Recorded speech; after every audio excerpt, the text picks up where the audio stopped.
Trading for over 15 years, we are a wholly owned Australian company, valuing safe delivery, the integrity of our people, and the quality of our work. Dynamic and effective, our end-to-end security solution will keep you and your facility protected with 24-hour support, 7 days a week across all postcodes.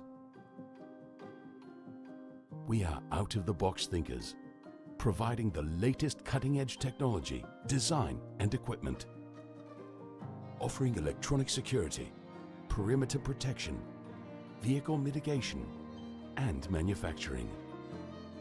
We integrate and innovate our service and products, designing, engineering, and servicing all of our offerings. Our core industries include corrections, infrastructure, defence, policing, controlled substance, and commercial. Providing regular reviews and validations, we deliver inbuilt governance systems to ensure compliance. We are the benchmark for quality, design, and technology. We are Innovative Controls.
G'day, Andrew. Hi there, Martin.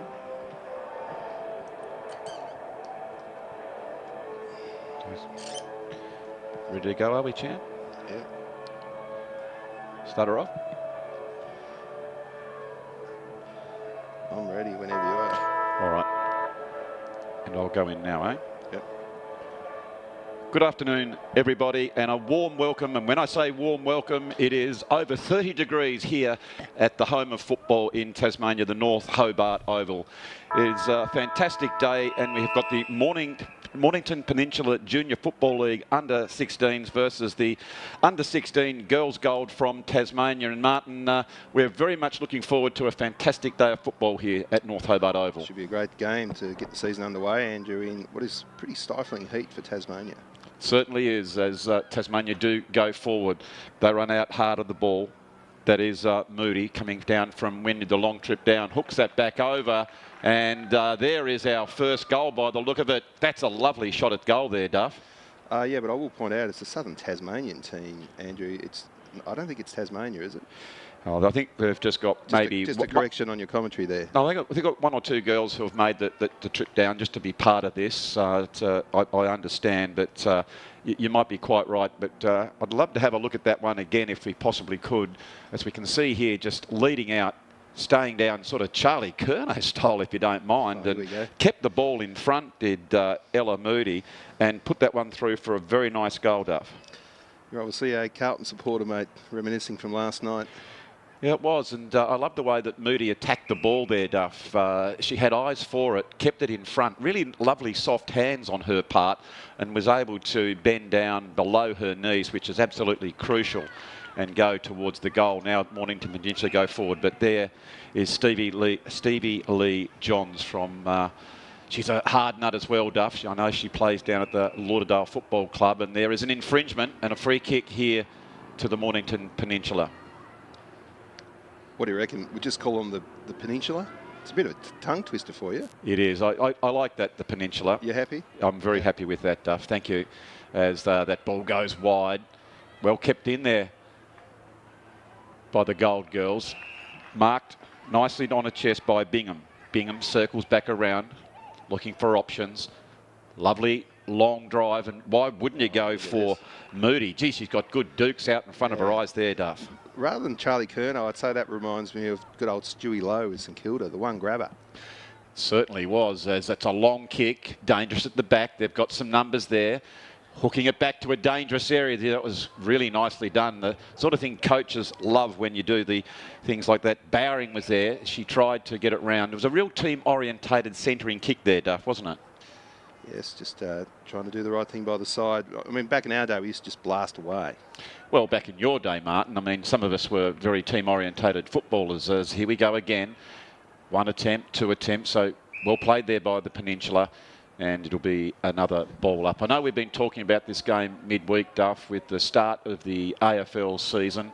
Or is it the start? I don't know. It was the opening round, not round one. I'm slightly confused on that. But here is the opening round in Tasmania. And it's great to see it going because the official starting time is Easter down here in Tasmania. It's great to see the initiative of the Mornington Peninsula coming down each year now, Duff. Well, they've done it for many years. I think they were doing it up around the northwest coast for many years. And a couple of years ago, I think we first covered them up in Launceston. And now, of course, they just come down to Hobart the last few years. They've seen the light. They know where the great city of Hobart is these days. That's right. And it'd be remiss of us, Duff, if we didn't welcome our friends from the Mornington Peninsula, as I'll just go to the Peninsula, who are watching. We hope that you are going to enjoy the coverage that we are bringing to you here from North Hobart Football Oval. There is another stoppage. as it's nicely tapped out. Ward goes back in long, it bounces. There are the vagaries of the ball. I think that one's gone through, Duff.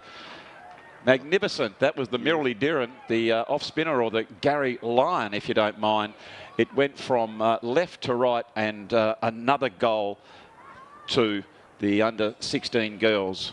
As we see here on replay, they're just getting a lot of numbers around the ball. That was a quick kick that I would suggest if we were go out and put the microphone under her nose, Duff, she was probably going to go top of the square, and it just went over the top of the pack and was able to get through. And just another observation too, Andrew, is with the rotations. There's a lot of players on the bench here. Yeah, there It was is like a game of gridiron. You know, when somebody scores a gridiron and they swap? I know, it's an interesting one with the gridiron, isn't it? They take the whole team off, offensive, special teams, defensive. And I guess the rotations will be crucial in this very much stifling heat. And it's also good to give everyone a bit of a go, as now at the Peninsula go forward. Leading out now, going hard at the ball, here is Masterson.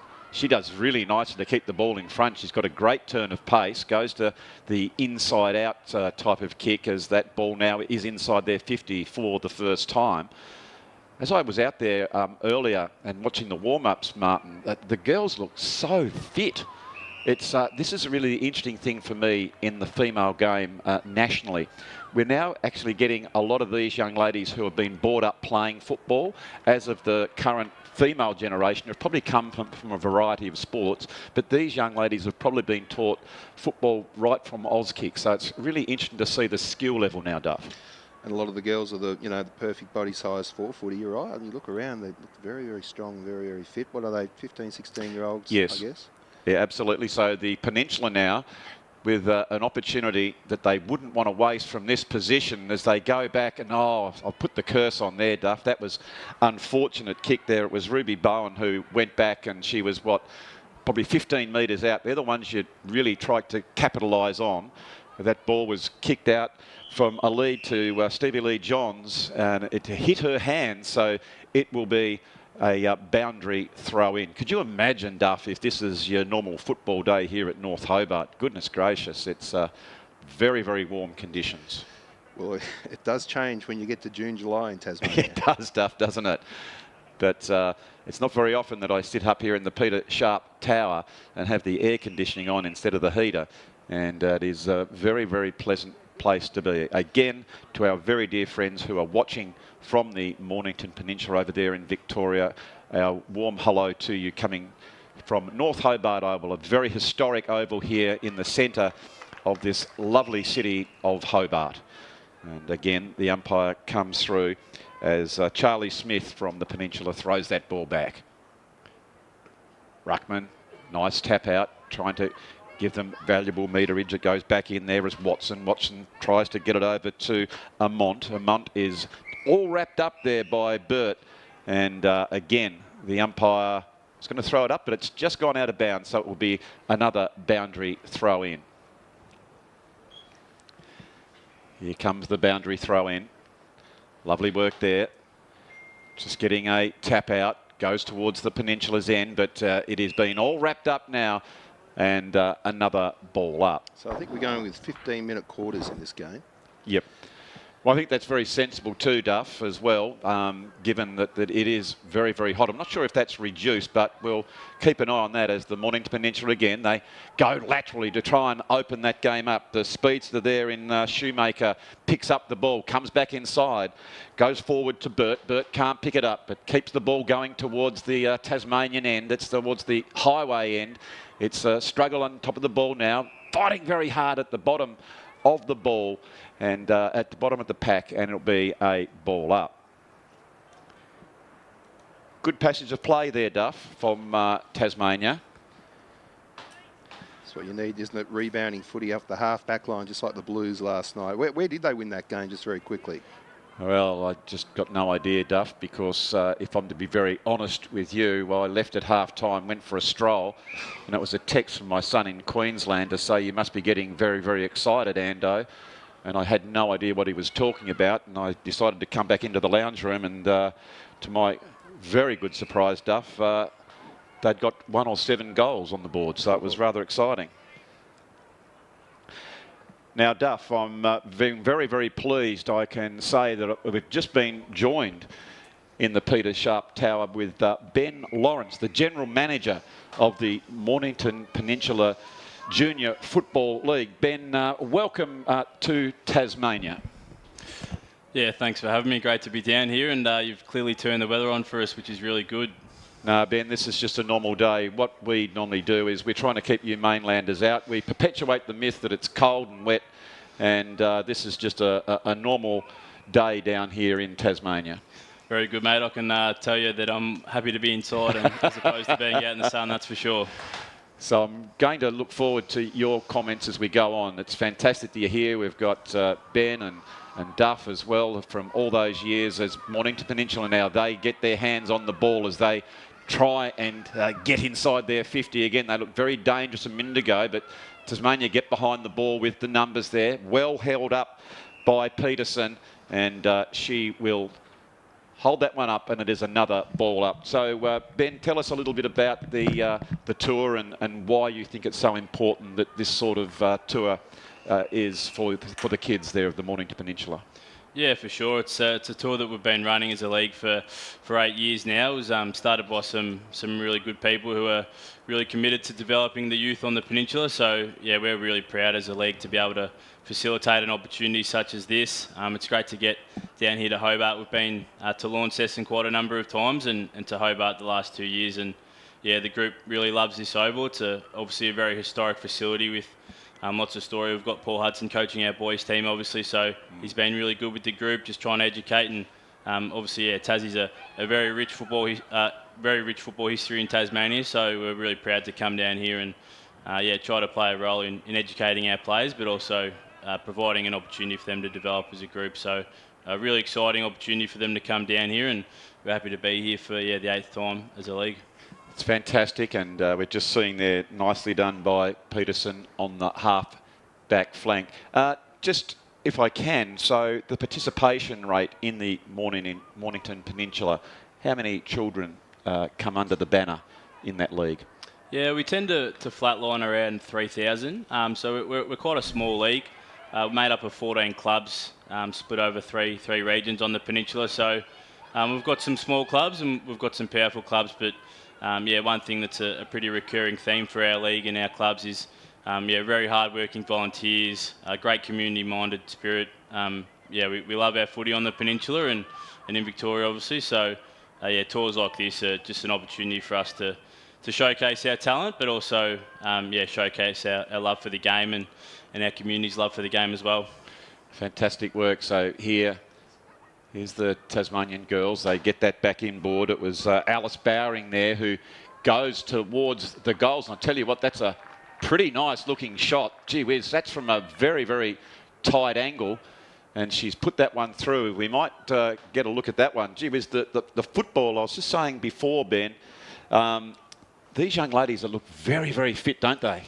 Yeah, for sure. The Tasmania side looks like it's a really class outfit. The group that we've brought over is immensely talented as well, so the football on display already has clearly been of a high level, and made even more apparent by the awesome facilities and the pitch that the boys and girls have today as well. And so it definitely was. It was Alice Bowering who put that goal through. The young lady from the east side suburb of Lauderdale has got it through. So if we just check, it is got the Devils there, 3 goals straight 18 to the Mornington Peninsula, 1 behind. Lovely pick up there this time. There was Bracken. Dispossessed now. Long kick in. Plenty of opportunities here. Big, strong tackle. Well done there by Dale. Dale goes back in to try and get it again, going towards the goals.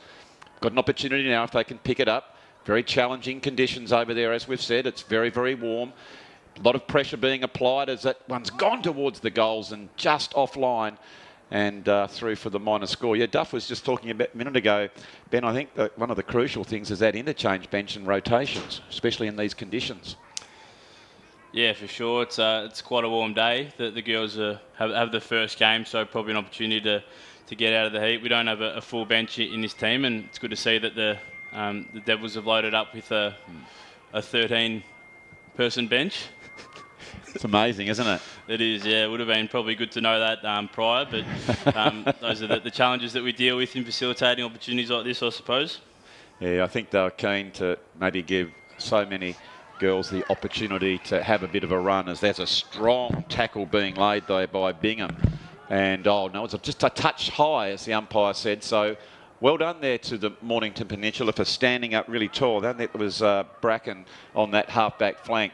Here's a big chance. Goes the small kick another time inside the 50. Good hands there by the Tasmanian team. Just trying to keep it, but it's gone out into that area of danger now.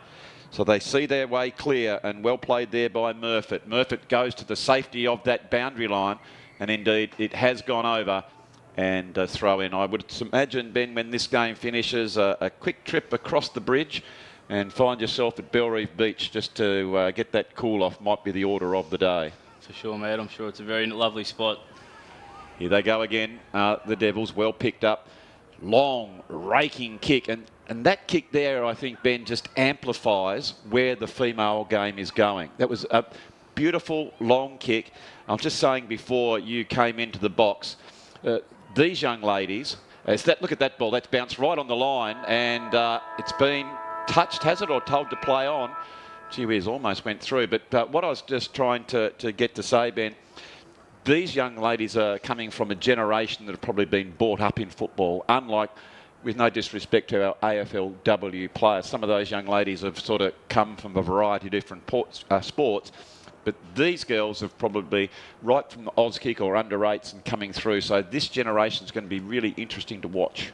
Yeah, for sure. I think it's obviously a really key strategic priority for most leagues and organisations that pride themselves on creating opportunities for junior players. We can definitely see it from our end, the added level of investment from the AFL and of course the added level of attention from our clubs in the female space. So yeah, this group would have come through the junior ranks and have probably played competitive footy for quite a number of years now. So you can definitely see that there's a level of skill improvement each year, and yeah, this group is definitely one that shows that clearly from the Tasmania perspective as well. Well, it is quarter time, and the Devils are 3-1-19. The Mornington Peninsula did have that shot, but just unfortunately for them, a little bit wide. They're one behind. Well, a lot of this can't happen unless you do have good partners, and I see that you have great partners.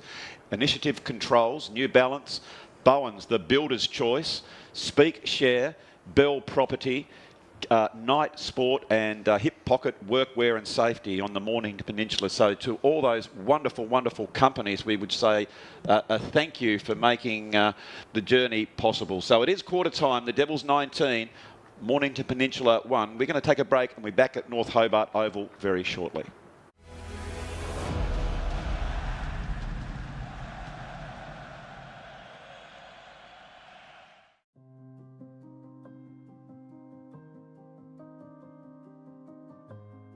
Trading for over 15 years, we are a wholly owned Australian company,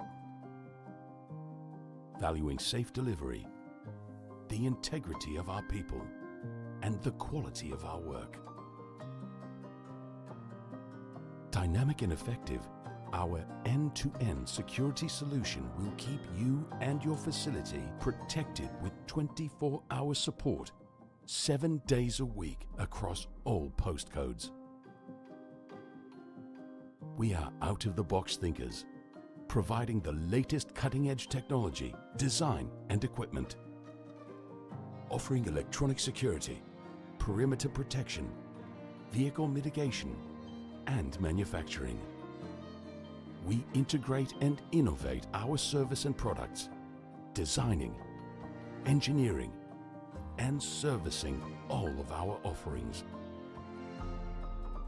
Our core industries include corrections, infrastructure, defense, policing, controlled substance, and commercial. Providing regular reviews and validations, we deliver inbuilt governance systems to ensure compliance. We are the benchmark for quality, design, and technology. We are Innovative Controls.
Well, welcome back to North Hobart Oval. And it is the Devils with a handy lead. They are 3-1-19 in front of the Mornington Peninsula Junior Football League, one behind. But I tell you what, Ben, they were quite effective when they did go forward. They're only forward about 3 times. That one opportunity, which you just have to take your chances, don't you?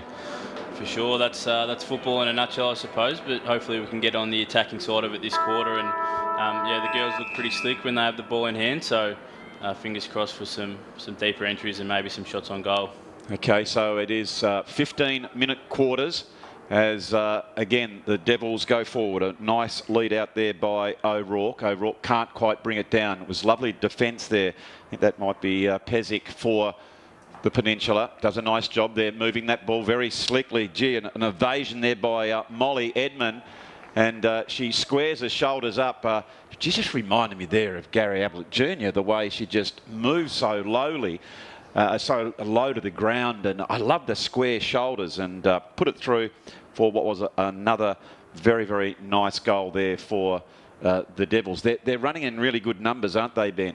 Yeah, they are. They're clearly well drilled. It looks to be you know, a southern representative team, probably made up of quite a large number of pathway girls. So obviously a really high level team, and yeah, they're showcasing their talent on the North Hobart stage at the moment. So it is another ball up. Big strong tap out there by Arnold. Fist that down. Good determination there by the Peninsula. That's the sort of thing that gives you a little bit of a lift when you're seeing some of your players going in there like Silla's. Really strong tackle. She's up for the fight, and again, it'll be another stoppage. It is Arnold clearly with a big, strong tap over Masterson as the Devils try and get that ball out. They do that very, very nicely. There always seems to be someone on the perimeter of the ball. That's the key sometimes in football. It's the sort of stuff that you do off the ball that is crucial. Another strong break coming out by Davey. Davey then puts it in the path of Williams. Williams goes forward again, but very stoic defensive work there by Peninsula as they go the long kick back to their half-back flank, just still inside the 50 for the Devils. They're pushing ahead forward now. Evasive skills shown by Davey. She's very fleet of foot, but there's numbers at the bottom of the pack. And it's well played there by Williams as she's put another one through it. Again, it's just that hard running at the moment, Ben, of the Devils. It's that weight of numbers, and they seem to have plenty of options when they're dishing the ball out wide. For sure. Strength in numbers is obviously a key in footy, and they're running in waves. So, yeah, as I said, clearly well drilled. A lot of talent on display at the moment for the Tasmanian side. So you did mention, I think, before, I'm not sure if we mentioned it when we were on camera or off, but the name Hudson comes up as a coach, and of course that name is synonymous with Tasmanian football. For sure, it's great to have Hutto involved in our interleague program. He lives down on the Peninsula, so we've claimed him as our own, and yeah, he's a great person to have involved. He's obviously a really high level coach, and yeah, and a great person to be a role model for our youth that are coming through from an MPJ perspective. So he's been involved for about 3 or 4 years now, and yeah, him and Rick have head coached the boys team the last few years that we've been down here. So they're on show next, and hopefully what he's done with the group over the last 10 weeks is enough to hold their own against what will be another class outfit from a Tasmanian perspective. You know, I'm sure, I don't know if you've sat and watched some of that great footage of when he was a younger man and they took on the might of the Big V right on this particular ground, and he had a starring role in what was a very, very stirring victory by the Map as they took on the Big V and came out on top that particular day as the umpires come on. And great determination there from the Peninsula girls. They're really standing firm across half-back. Taking the game on now. Lovely long raking kick, trying to use the expanses of the North Hobart Oval, but this time it is the Devils who get back. So well played by Tasmania. Strong mark there by Greer. Just going back and taking a bit of time. I reckon this kick here, Ben, is the important one. I'd love to see them, as we've done there, just start to take the blinkers off and move the ball to 45, and that was much better by the Peninsula. Absolutely, the quickest way to the goals is up the middle, and she pulled the trigger on that kick and hit it perfectly. So unfortunate free kick there, but that passage of play definitely looked promising from our end.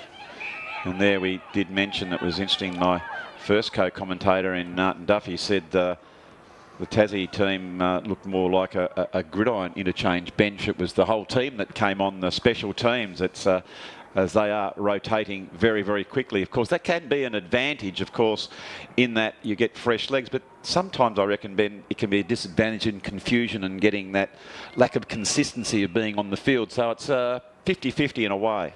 Yeah, correct. They seem to be running on and off at will at the moment. I might have to go see if the interchange Stuart needs a spare card, because there's been a couple, that's for sure. Very much so. Here they go again, the Devils. You can see anytime they do go around, they're just going in. That's a great tackle there by the Peninsula, but beautifully picked up by Edmund again.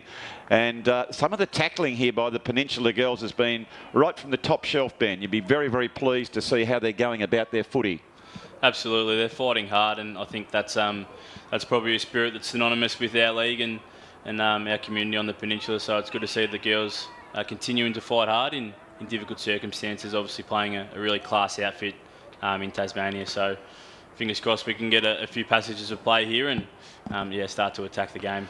Well, that was Amber Cilliers who tried to get that ball out, but again it's going directly at the goals, and I think again that was Lana Davey who has put that one through. A very, very nice kick, as we saw the drop punt coming from her. She got her hands nice and low, squared the shoulders, ran directly at the goals, as we can see here in replay, and it came from those 1%ers, that lovely tackle, forward pressure, and around the contest every time so far it has been the hard running and ever-changing Tasmanian team that went towards the goal and put it through there. So we just checked that score, and it tells us that the Tassie team 6-1-37 to the Mornington, I'll get that word I reckon by the end of the telecast, Mornington Peninsula Junior Football League, one behind. And any other major plans while you're down here? I mean, you have to freshen up, Ben, after today's 2 games and fronting up again on the Monday. That's a big tour. For sure, yeah. But it's a pretty busy schedule condensed into 4 days. So a lot of team bonding, and we had a run out here yesterday.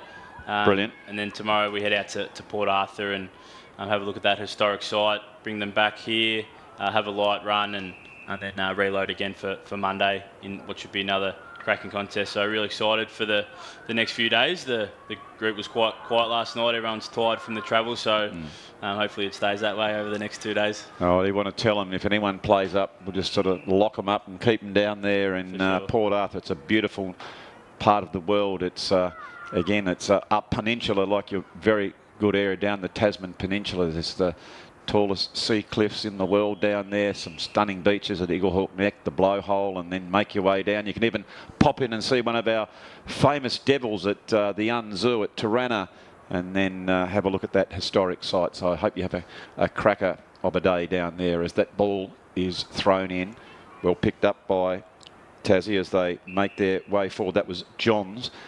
Coming further afield, they are really, really running hard. You can see each time the ball comes out, there is more than one option, and that is a lovely kick on goal by Olivia Lyons as she shaped up and really kept her head down. And I am most impressed, not by just the Devils, but the Peninsula team. Just that the standard of the kicking is the thing for me, and also their football nous. Every time they get the ball, they're not looking to just sort of bang it on their boot, are they, Ben? Either team, they're looking to create and give it to a teammate in a better position.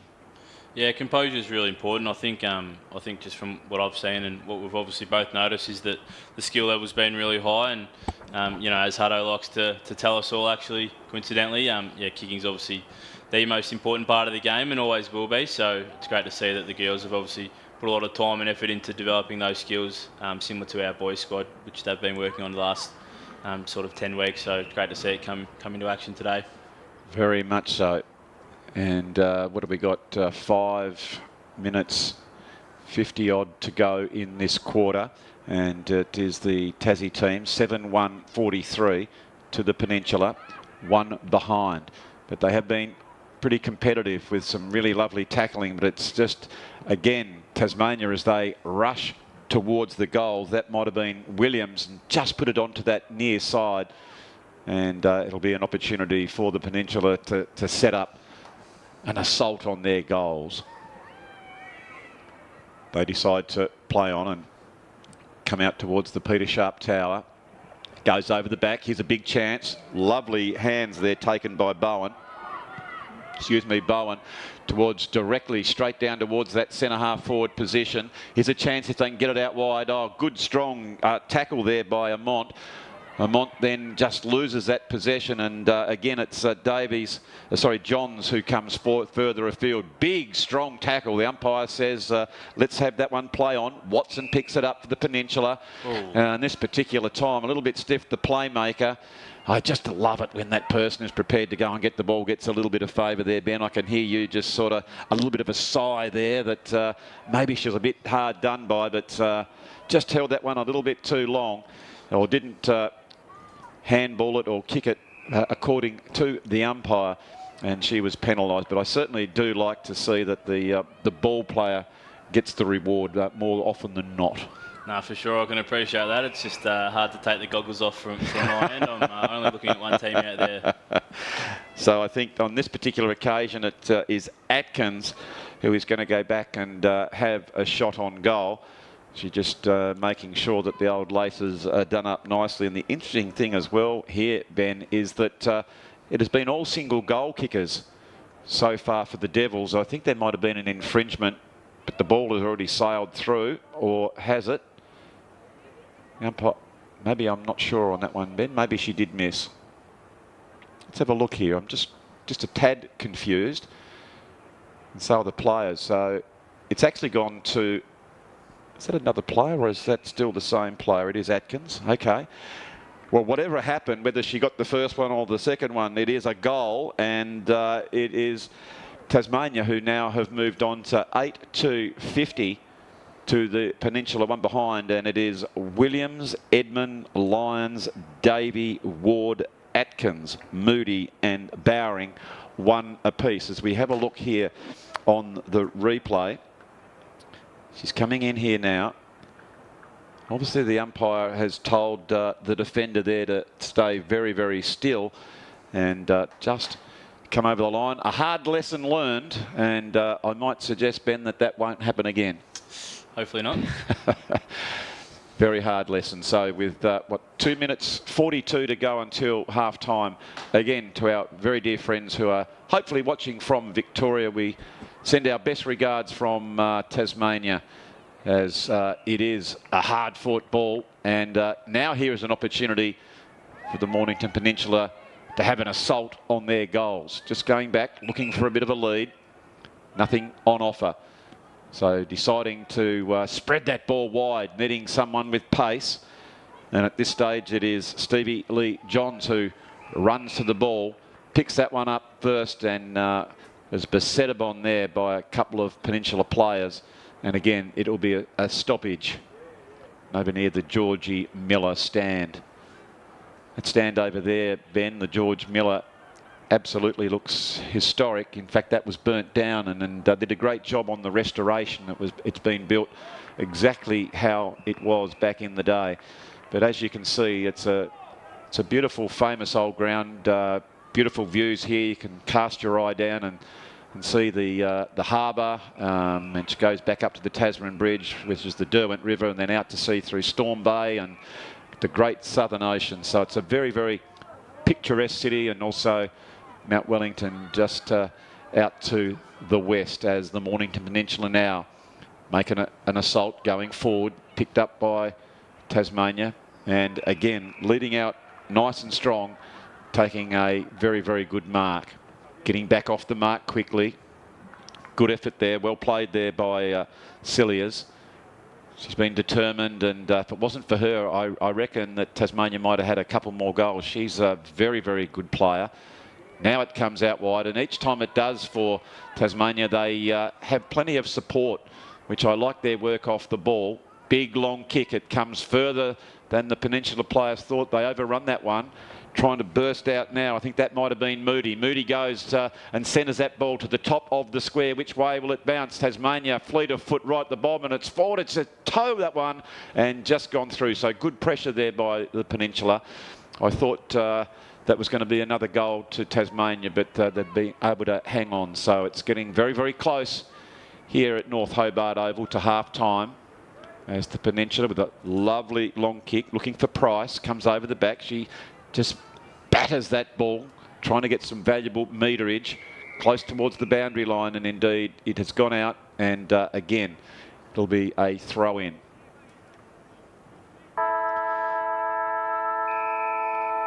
Well, there is the siren for half-time that sees in this fantastic representative game here of under-16 girls footy, it is Tasmania 8-3-51 to the Mornington Peninsula 1 behind. So, Ben, if you put your coaching hat on and you, what would you be saying to these young ladies there at half-time? Yeah, I think just keep working hard. It's cliche, obviously, but it looks like this Tasmania side is obviously of a really high level, and the girls are fighting hard. Hopefully they can keep pushing, and some of their hard work over the last few months might come into fruition in this second half. Well, we've really enjoyed your expert comments. So, ladies and gentlemen, boys and girls, and everyone who is watching, we hope you're enjoying the coverage. We're going to take our half-time break now, and we look forward when you return to bring you all the highlights here from North Hobart Oval. Under 16 girls gold from Tasmania, and Martin, we're very much looking forward to a fantastic day of football here at North Hobart Oval. Should be a great game to get the season underway, Andrew, in what is pretty stifling heat for Tasmania.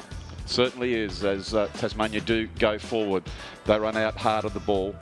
That is Moody coming down from Wendy, the long trip down, hooks that back over, and there is our first goal by the look of it. That's a lovely shot at goal there, Duff. Yeah, but I will point out it's the Southern Tasmanian team, Andrew. I don't think it's Tasmania, is it? Oh, I think they've just got maybe just a correction on your Peninsula who are watching. We hope that you are going to enjoy the coverage that we are bringing to you here from North Hobart Football Oval. There is another stoppage as it's nicely tapped out. Ward goes back in long, it bounces. There are the vagaries of the ball. I think that one's gone through, Duff.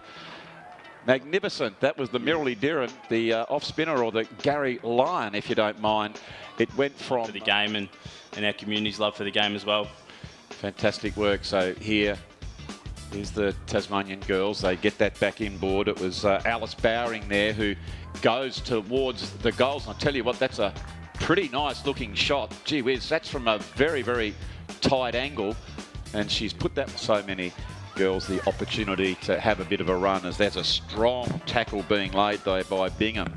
And oh no, it's just a touch high as the umpire set down. It was lovely defence there. I think that might be Pezic for the Peninsula. Does a nice job there moving that ball very slickly. Gee, an evasion there by Molly Edmond, and she squares her shoulders up. She just reminded me there of Gary Ablett Jr., the way she just moves so lowly, so low to the ground, and I love the square shoulders, and put it through for what was another, but very stoic defensive work there by Peninsula as they go the long kick back to their half-back flank, just still inside the 50 for the Devils. They're pushing ahead forward now. Evasive skills shown by Davey. She's very fleet of foot, but there's numbers at the bottom of the pack. And it's well played there by Williams as she's put another one through it. Again, it's just that hard running at the moment, Ben, of the Devils. It's that weight of numbers, and they coming further afield. They are really, really running hard. You can see each time the ball comes out, there is more than one option, and that is a lovely kick on goal by Olivia Lyons as she shaped up and really kept her head down. And I am most impressed, not by just the Devils, but the Peninsula team. Just that the standard of the kicking is the thing for me, and also their football nous. Every time they get...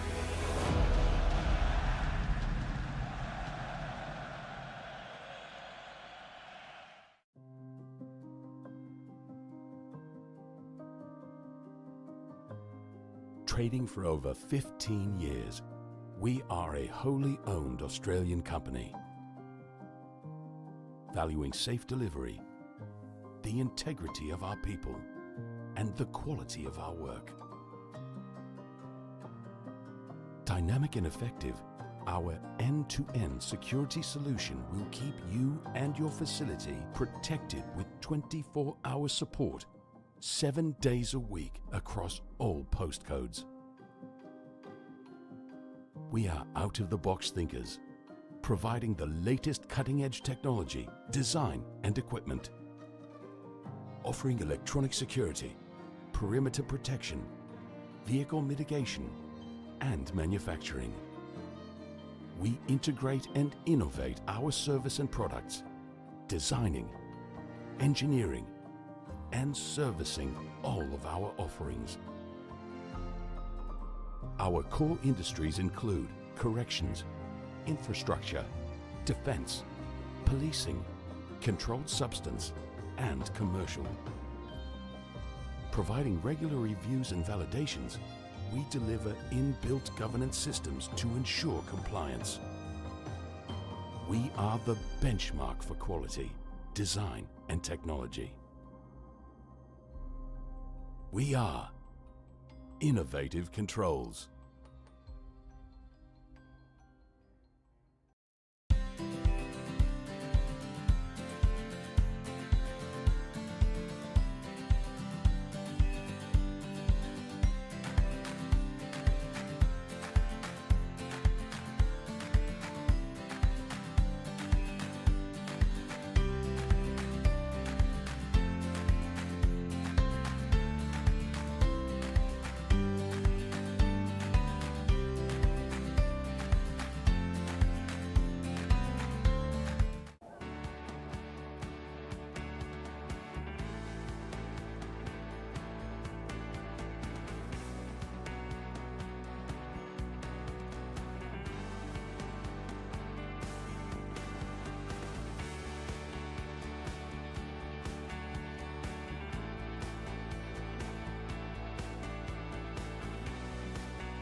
So welcome back here to North Hobart Oval, where we see the Tasmanian girls are 8-3-51 to the Mornington Peninsula Junior Football League, 1 behind.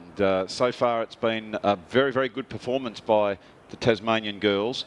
They're moving the ball very, very nicely, running in numbers, and one thing to their advantage, excuse me, from the visiting girls from Victoria is they do have a plethora of girls on the interchange bench. So in this warm conditions, maybe towards the back end of this game, it could be of a huge advantage for them. I'm sure that Coach Jake Dale, assistant Cam Price, went down to their charges. I went in and had a little listen to the Peninsula girls, and very positive, and they were just talking about some of the good things that they had been doing and maybe some areas to improve. But all in all, just to keep that motivation going, and things can turn. We know that in football. If you're watching the AFL opener last night, for all money, you would have thought that Carlton were dead and gone, and from nowhere their persistence paid off, and who knows, it could be another stirring victory here for the Mornington Peninsula. But they're a high-quality team of these young ladies that have come over from Victoria, and we very much hope they enjoy their tour of Tasmania, and we hope that you're enjoying the coverage. If you are watching it over there in Victoria, we send our best regards to you. Ball up now. Tassie trying to get it. That was through Kickoff, who tries to push that one out. Strong girl, you can see through the hips there, and just buried her opponent. Lovely tackle. Tackling was always a major feature of the female game. I've had the good fortune to coach for a couple of years at senior women, and the girls really do love to get in and under and have a good tackle. It's some of the things that they come from a variety of different sports, be it hockey or netball, where that contact isn't allowed, and they certainly go in very, very hard. And as we've mentioned already, the skill level of these young ladies is here on display for you to see, as they're again going in hard, trying to get it out. Perfect conditions, not too much breeze, about 31, 32 degrees. I think it's meant to potentially get up to about that 34 mark. So very, very hot here at North Hobart Oval. It's a bit of a stalemate again.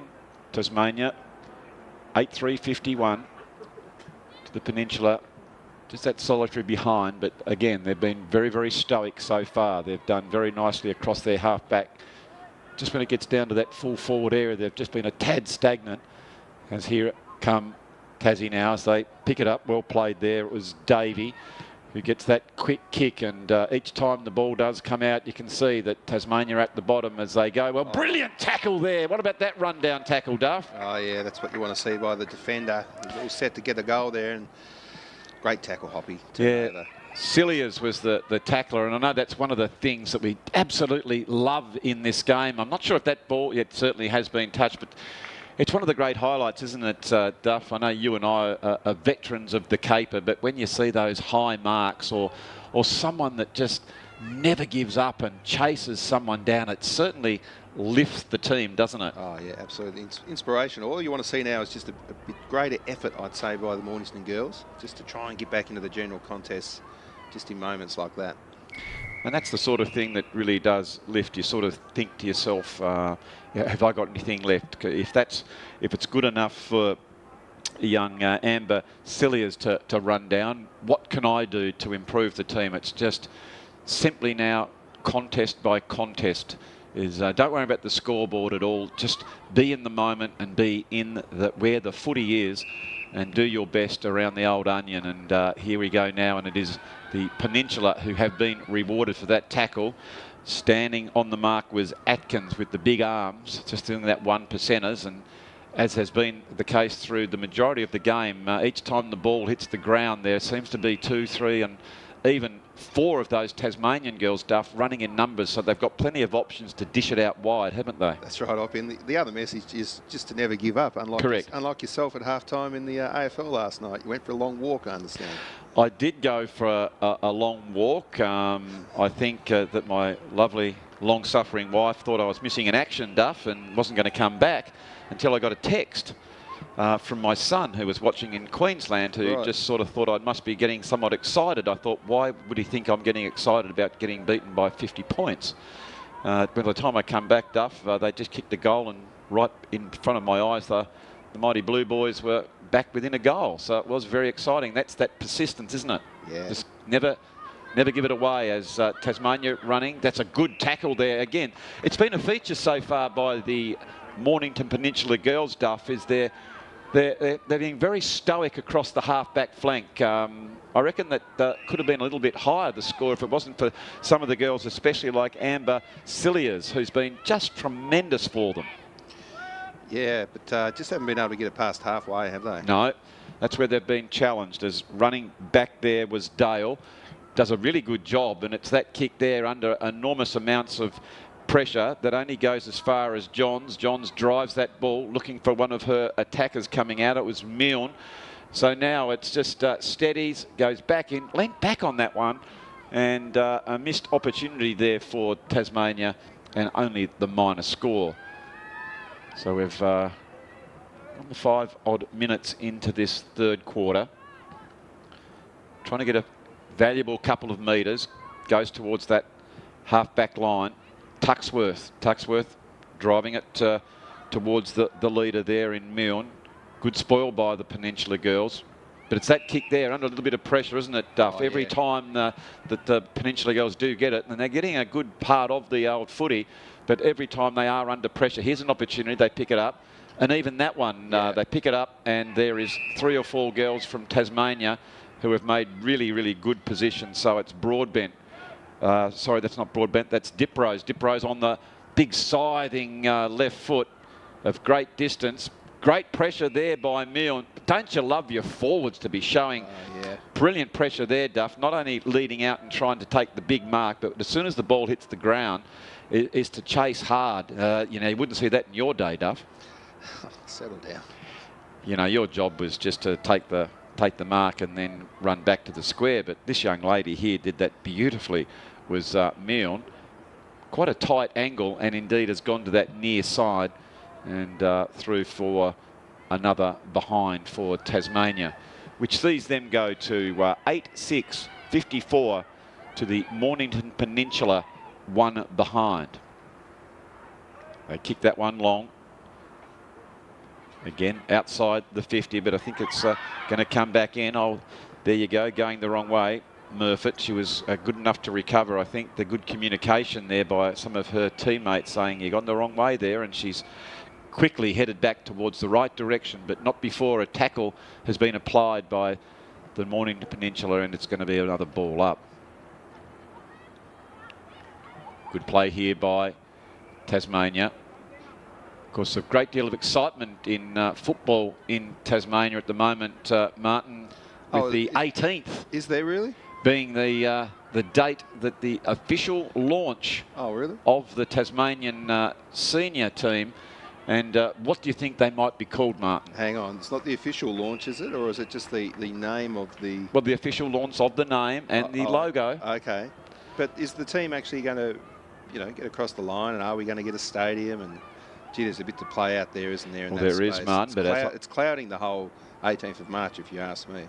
All right, then. Well, we won't then go on that then, if you don't mind, as that one's put through for Monoscore. But it is going ahead, and there will be a name released on the 18th. But you're quite right, Duff, with an election looming the week after, depending on which political party gets in is depending on whether we get a team or not. It sounds like it, doesn't it? I think I've made up my mind which way I'm voting for the first time, Andrew.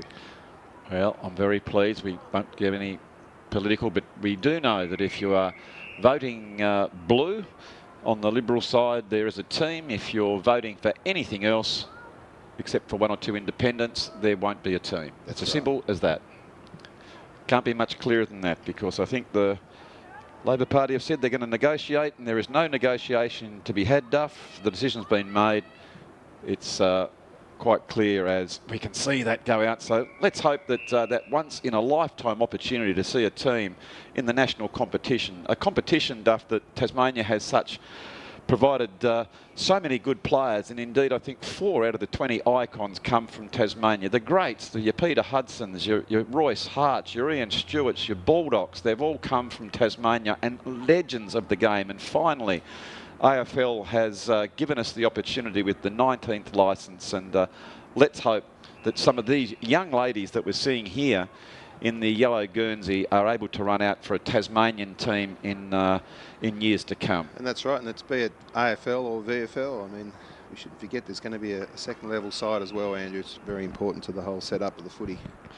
Certainly is. So now it is ball up. We've got 5 minutes to go. Good tap out there. Oh, might have just got cop one there, did Amber Silius, who, again, I reckon she's been tremendous. Might be Ruby Bowen down there as well. She might have just copped that one in the calf.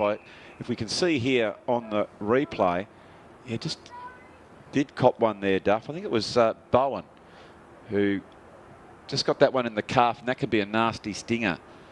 Very much indeed, and as is the case, while there has been a player go down, there is girls just running straight to the sidelines to come across and an opportunity to have a spell. Well, let's hope that this young lady is all right. She's certainly not moving that well at the moment, Duff. I know that calf injuries can be quite problematic. I got one a few years ago which still hasn't come right, but this is great news. She's got up. Maybe a bit of a corky, I reckon, there, Duff. Yeah, the old corky. Bit of a corky. She'll run that one out, I think, Andrew. Gee whiz, thank you there from Dr. Martin Duffy. That's what I'd be saying. Just saying, you're right, just run that one out. Gee whiz. Get on with it. She's just going to try and do her best. Very stoic performance by this young lady. They brewed them really, really tough in the Mornington Peninsula, Duff, don't they? Oh, it's a beautiful part of the world. Isn't it stunning down there? I've been lucky enough to have a few trips over there. So again, to our friends over there, Duff, who are watching via this wonderful telecast by Duff TV, we send our very warm regards to your beautiful part of the world. As there is another handball comes out. A little bit scrappy here at the moment. It was very open in that first half, but the Peninsula girls, Duff, to their good credit, have been able to block it up and stop the Tasmanians from getting that fast-flowing football going. So although not scoring themselves, although here's an opportunity, and I think, no, it's through for a minor score. So it's all been rushed, whereas before in the first half they were very clean with hand and foot and had, you know, opportunities from sort of 15 to 20 out, whereas a lot of the shots in this quarter have been snaps from out wide. That's a strong mark taken there by Tasmania. The big, strong Dukes going back now. It's a lovely short pass.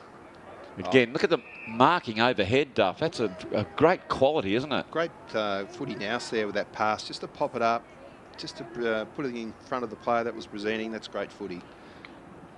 Certainly was. You can see here about 25, 30 metres out. Went to the top of the square, and Tasmania again had numbers as that one was given out. And I think it might have been Milne, who now becomes the first multiple goal kicker for... Oh, no, I apologise. I thought she'd already had one. In fact, that's her first. That's incredible, Duff. 9 single goal scorers for Tasmania so far in this match. Wow. So they're certainly sharing the ball around. As we see here on replay it coming in. And look at front and centre. It was well played. Just nice, calm play there by O'Rourke, wasn't it? Thought might have taken the ball. It's just slipped through her fingers, and but was able to butter up, get the handball out to Rani Milne, and she snapped it over her left shoulder for her 9th goal for the Devils, and they are 9-8-62 to the Peninsula 1 behind. Deep in this third quarter. Ball in dispute. The umpires coming in. Really haven't noticed the umpires at all, Duff, so obviously they've been of a very high standard. That's what we like, Andrew. A lot of the young umpires too involved in footy these days, which is great to see. Yeah, it's one thing when you just really, I didn't know that there were umpires out there. As coming out now is Taya Radford, like a jack in the box there, Duff. She let out very, very nicely. Good athletic jump and has taken that mark and now settles in directly in front of goal. Beautiful looking drop punt for goal. That was a cracker of a shot, and has put it right through the middle. And that is her first goal, and yet again it is the 10th goal scorer for Tasmania as they move on to 10-8-68 to the Peninsula, one behind. As we see here on replay, Duff, right from that centre break, straight down the middle, and look at her leading out and taking a lovely, lovely mark. And this is as good a kick, drop punt you'd ever want to see for goal, Duff. Yeah, very impressive. What club is she from there, Hoppy? Got it on your list? Yes, I have. Excuse me. She's from the Smithton Saints. Right. It's a big road trip. It is a big road trip. So well done by her, and great to see her make her way down. As there indeed is the siren for three-quarter time here at North Hobart Oval that sees Tasmania 10-8-68 leading the Mornington Peninsula Junior Football League, one behind. Again, to our very dear friends on the Mornington Peninsula, we want to say thanks to your, excuse me, your partners. So, Innovative Control, New Balance, Bowen's The Building's Choice, Speak Share, Bell Property, KS, that is Night Sport, and Hip Pocket Workwear and Safety. So to all those partners of the Mornington Peninsula Junior Football League, we say thank you, and it is three-quarter time. Tasmania 10-8-68 to the Peninsula, one behind, and I think it is time now for us to have a break, and we look forward to the last quarter in just a few moments.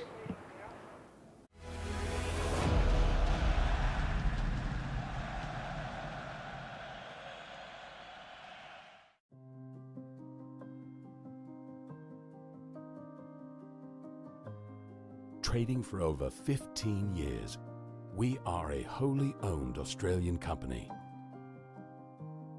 valuing safe delivery, the integrity of our people, and the quality of our work. Dynamic and effective, our end-to-end security solution will keep you and your facility protected with 24-hour support, 7 days a week across all postcodes. We are out-of-the-box thinkers, providing the latest cutting-edge technology, design and equipment, offering electronic security, perimeter protection, vehicle mitigation and manufacturing. We integrate and innovate our service and products, designing, engineering and servicing all of our offerings. Our core industries include corrections, infrastructure, defense, policing, controlled substance, and commercial. Providing regular reviews and validations, we deliver inbuilt governance systems to ensure compliance. We are the benchmark for quality, design, and technology. We are Innovative Controls.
Welcome back to North Hobart Oval for what has been a very, very entertaining game of junior women's football.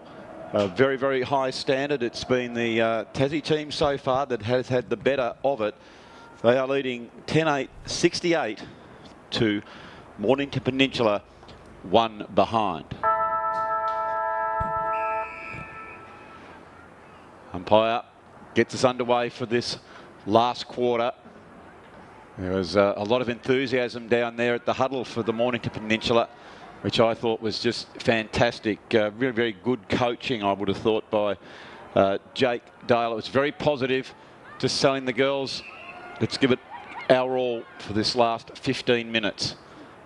That ball's gone a little bit too far, but Tasmania has plenty of numbers there, as it was nicely picked up. I think that was well done there by Davey. Davey gets it forward. It's inside the 50 again for Tasmania. The umpire decides that that wasn't going to come out, so it'll be another throw up. Just inside the 50 for Tasmania. Good hit out now. Fighting very hard as the half-back line for the Peninsula has been very, very good today. They've been able to repel many of an attack, and the scoreline that sees Tasmania lead 68-1 could have been a lot more if it weren't for some very, very good performances by those girls across half-back, as that one comes end over end and has just gone through for the minor score. So the first blood has been drawn here at North Hobart Oval, and it's gone to the Tasmanian team. Wasting no time, no. The Peninsula girls go outside to their 50, trying to get some movement, try and get a bit of pace on the ball if they can, and pace on the game. And it is now going to be a boundary throw in. Beautiful area here, Andrew. Some beautiful, lovely houses in the background. Certainly is, Duff. It's an area I know very, very well. Bought my first house way back in the early 80s. Oh, let's not talk about those stories. Back to the footy. Oh dear. But no, there's what was working class areas of North Hobart. It was modest cottages, Duff, but they're very high prices now as the ball comes in, and that's just gone over the top and through for a goal. That's that running play, Duff, again, isn't it, from Tasmania, that they've been so good at throughout this game, and I'm not quite sure who got that one. It might have been Butler, but we'll see again on replay as the ball comes in. It was a good smother. Picking it up now, it came out, just came over the top. So it was Tuxworth who went back. You can see she's looking for someone to go to, and she saw on the fly, indeed it was Butler. And again, it's another goal kicker. It's 11 different goal kickers for the Tasmanian team, Martin. Just great teamwork and awareness. Certainly was, wasn't it? 11. Yeah, that's incredible. Must be sharing them around, I think. You know, moving the backs forward. Good to see. Well, it obviously gives the coaching staff plenty of options to, if that's the case, stuff that. But what I've liked is each time the ball has come into a pack, there has always been runners and someone on that outskirts of the pack ready to receive in a better position. And that's probably been the difference between the two teams, because the one-on-one duels, the Peninsula have stood up and they've been really tough. But it's just on this ball here as an example, when there's just been runners on the outside, and that has been the difference. But well there by Paris. Paris quickly gets that kick out to the wing position. I think that's well done again. This has been the feature that they've had, is the tackling.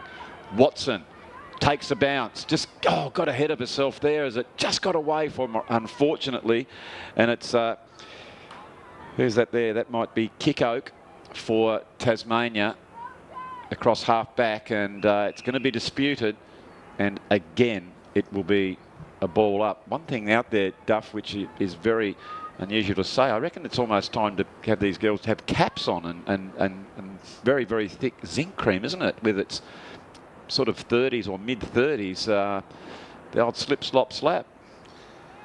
Which is very unusual for football, isn't it? Very unusual. Again, through the middle of the ground. Leading out is Tasmania, as they've done for most of the day. Bouncing beautiful pick up below the knees and just marching through the centre of the ground with great aggression. Looking for towards Milne. Milne comes out. She's now got a contest, and this is the one, the contest has been really good. Well played there by Dale. Ball comes down towards Dispute. Wilkinson's there for Tasmania. She's bumped off the ball. Murfitt goes in. Another good play there by Pesic. Can't quite get the ball, but make sure that she keeps it in nice and close. And that disputed ball ends up in a ball up. And it's about on that wing position, just sort of favouring Tasmania slightly. It's going down towards the Horry Gorringe stand. And again, it'll be another stoppage. There it goes. Good tap out. Beautiful pick up here by Tassie. Booming kick. Looking for the lead in Milne. Milne doesn't get it, but she wraps it up. And you love your forwards to be doing that. Opportunity to have a go at goal is Diprose if she can. It goes, and I think that might have just made it, Duff. It is. It's gone through for a goal. I'd love to see that one again. I think it was Holly Diprose, but I just need clarification whether she got the toe or did she actually kick the ball. But it's that weight of numbers around here. And have a look at the great play by Milne. That big, strong tackle. And then a block and a shepherd. There goes the attempt on the kick. Getting nice and close, and it was. Won't believe it, Duff. It's the 12th goal scorer from 12. Come on. All singles.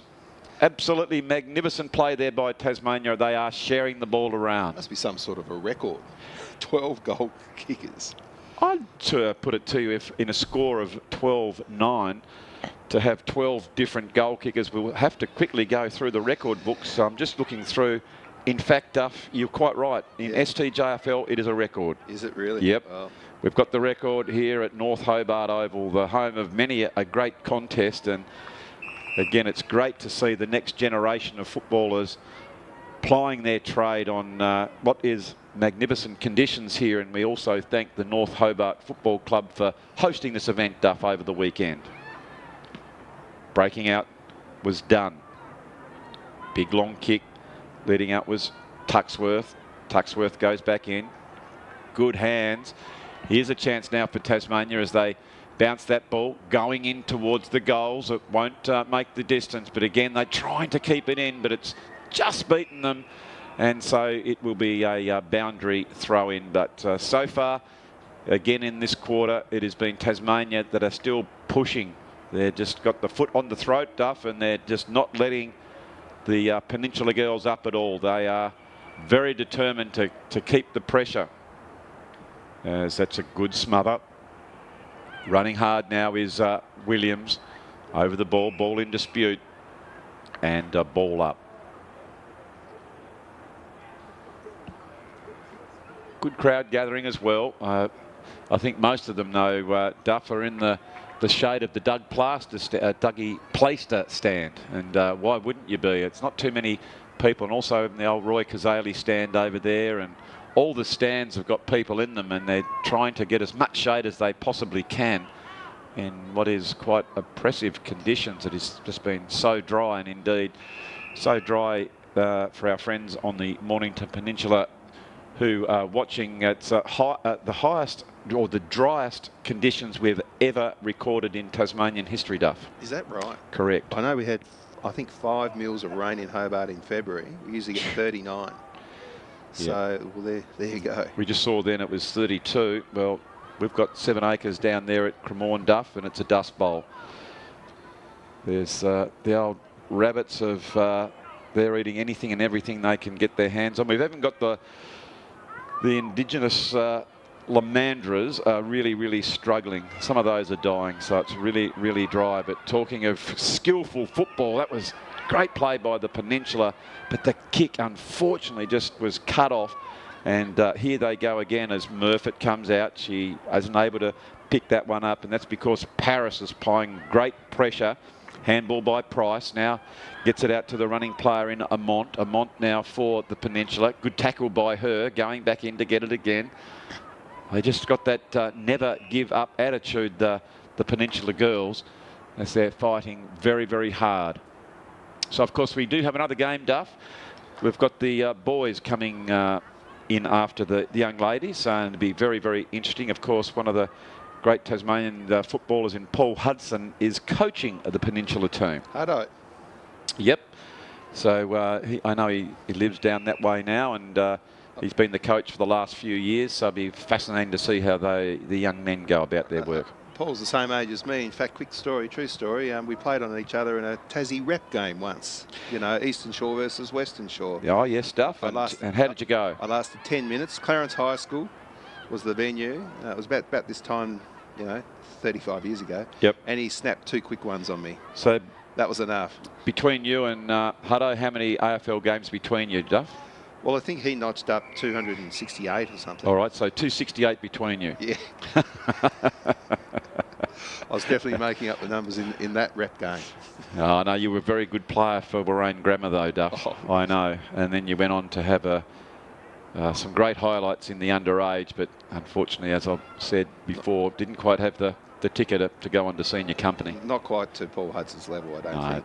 No. But I tell you what, you've just diverted 45 degrees, Duff, and you've been involved in football. One of the great constants of football in Tasmania is the Duff TV, and we hope that everyone who is watching the coverage is enjoying it, because there's no doubt about it, because of you, Martin, and people like you and Jerry bringing us all the action at great quality from the North Hobart Oval, not only in this match but over many, many years. As here come the Peninsula, they're going forward, a big chance for them, but backing back was Kickoff, and they just had numbers. Just for a minute, yeah, the Peninsula were applying a great deal of pressure on Tasmania, but couldn't quite get it across the line. But they're being quite irrepressible in these last few minutes, Duff. No, they've been good in the second half here, but it's just in those little clutch moments that the Tassie girls have had just a few more numbers around the ball.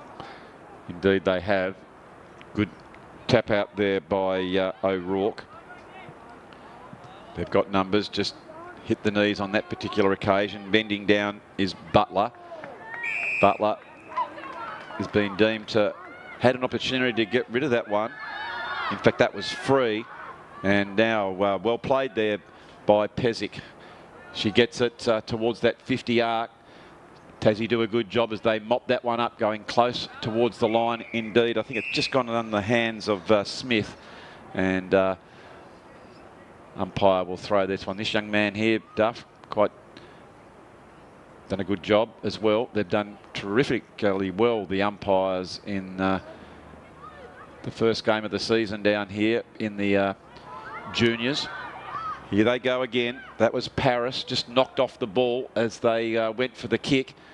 And coming out very miserly in defence, that was Shannon Dunn as well for Tasmania. They get the handball over. Good work there by Tasmania.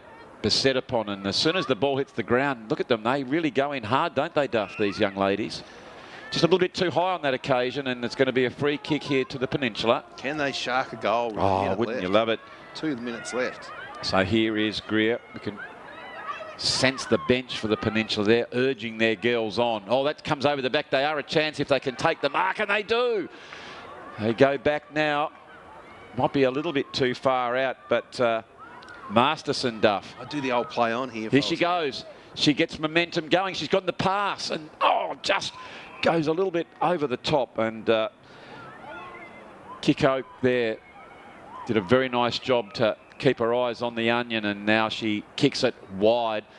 And they were flirting towards the goal, Duff, but now Tasmania seem to have the numbers through the agency of Murfitt out towards the wing position. Peninsula get it back inboard to that area of danger, taken a little bit too high. So still with a minute to go, they certainly are a chance as they've got numbers around centre half forward. We can see here is Bracken with her arms up, urging the ball to come in her direction. It has now. Backing back, strong play. They go towards the goals. They quickly get that handball out. Snap over, but Tasmania now over the footy. Comes out the back. The Peninsula, can they pick this one up? at the front and centre. Surely the umpire can just pull a free kick out here. Oh, come on, Duff, you can't be that. Here is the kick. Goes towards the goals, but look at, I thought for a minute Tasmania would take their time, but they're moving the ball with great pace. It was touched. It certainly was. That Wilkinson, she gets the quick kick, and now looks like Tasmania, with 17 seconds left in this game, have certainly got the numbers. They've got about 4 loose players up if they can take the blinkers off, and they got 1 on 4. And again, it's brilliant play by Dale, who locks that one up. Well played by that young lady for the Mornington Peninsula. That's it. There is the siren, which sees Tasmania running out victors. They are 12-9-81 to the Mornington Peninsula, 1 behind. So here are the goal kickers. Just settle yourself into this one, Duff. That Williams, Edmund, Lyons, Diprose, Davey, Ward, Atkins, Radford, Butler, Milne, Moody and Bowering, all 1 apiece. And there is your record for the STJFL. So we hope that you've enjoyed the coverage of the under-16 girls coming to you live from North Hobart Oval. It was a very, very good standard as the boys have made their way out onto the field. And it's great to see the teams line up here, Duff. They had a red-hot crack, and now the 2 teams will come in and shake hands. And, well, they have 1 day off, and they'll do it all again on Monday. Yeah, no, they'll be nicely warmed up, the Mornington girls. I think it's probably an easier task for them on Monday. I think they're playing a North Hobart Footy Club team, so who knows, they might get a win. All right, so we're going to have our break between the girls and the boys, so don't go too far. If you're in the Mornington Peninsula over there in Victoria, now's the time to go and put the kettle on, get the ham and the cheese sanger, and come back to the couch, and we look forward to your company when we return very, very shortly.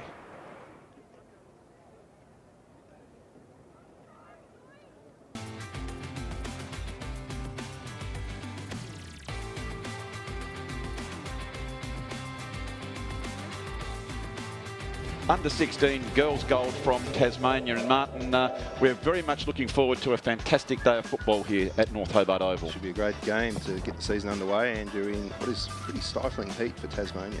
Certainly is, as Tasmania do go forward. They run out hard of the ball. That is Moody coming down from Wendy, the long trip down, hooks that back over, and there is our first goal by the look of it. That's a lovely shot at goal there, Duff. Yeah, but I will point out it's a Southern Tasmanian team, Andrew. I don't think it's Tasmania, is it? Oh, I think we've just got maybe just a correction on your comment. Peninsula who are watching. We hope that you are going to enjoy the coverage that we are bringing to you here from North Hobart Football Oval. There is another stoppage as it's nicely tapped out. Ward goes back in long. It bounces. There are the vagaries of the ball. I think that one's gone through, Duff. Magnificent. That was the Mirrally Dirren, the off spinner, or the Gary Lyon, if you don't mind. It went from for the game and our community's love for the game as well. Fantastic work. So here's the Tasmanian girls. They get that back inboard. It was Alice Bowering there who goes towards the goals. And I'll tell you what, that's a pretty nice looking shot. Gee whiz, that's from a very, very tight angle. And she's put that so many girls the opportunity to have a bit of a run, as there's a strong tackle being laid there by Bingham, and oh no, it's just a touch high as the umpire set down. It was lovely defence there. I think that might be Pezic for the Peninsula. Does a nice job there moving that ball very slickly. Gee, an evasion there by Molly Edmund, and she squares her shoulders up. She just reminded me there of Gary Ablett Jr., the way she just moves so lowly. So low to the ground, and I love the square shoulders, and put it through for what was another, but very stoic defensive work there by Peninsula as they go the long kick back to their half-back flank, just still inside the 50 for the Devils. They're pushing ahead forward now. Evasive skills shown by Davey. She's very fleet of foot, but there's numbers at the bottom of the pack. And it's well played there by Williams as she's put another one through it. Again, it's just that hard running at the moment, Ben, of the Devils. It's that weight of numbers, and they coming further afield. They are really, really running hard. You can see each time the ball comes out, there is more than one option, and that is a lovely kick on goal by Olivia Lyons as she shaped up and really kept her head down and I am most impressed, not by just the Devils, but the Peninsula team. Just that the standard of the kicking is the thing for me, and also their football nous. Every kick and each time the ball does come out, you can see that Tasmania are at the bottom as they go. Well, brilliant tackle there. What about that rundown tackle, Duff? Oh, yeah, that's what you want to see by the defender. That's not broadbent, that's Diprose. Diprose on the big scything left foot of great distance. Great pressure there by Milne. Don't you love your forwards to be showing brilliant pressure there, Duff? Not only leading out and trying to take the big mark, but as soon as about 25, 30 metres out, went to the top of the square, and Tasmania again had numbers as that one was given out. And I think it might have been Milne who now becomes the first multiple goal kicker for, oh no, I apologise, I thought she'd already had one. In fact, that's her first. That's incredible, Duff. 9 single goals there, Duff. She let out very, very nicely.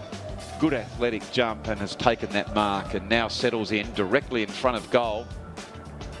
Beautiful looking drop punt for goal. That was a cracker of a shot and has put it right through the middle, and that is her first goal. The early 80s. Oh, let's not talk about those stories. Back to the footy. Oh dear, but no, there's what was working class areas of North Hobart. It was modest cottages, Duff, but they're very high prices now as the ball comes in, and that's just gone over the top and through for a goal. That's that running play, Duff, again, isn't it, from Tasmania, that they've been so good at throughout this game, and I'm not quite sure who got that one. It might have been in Butler. But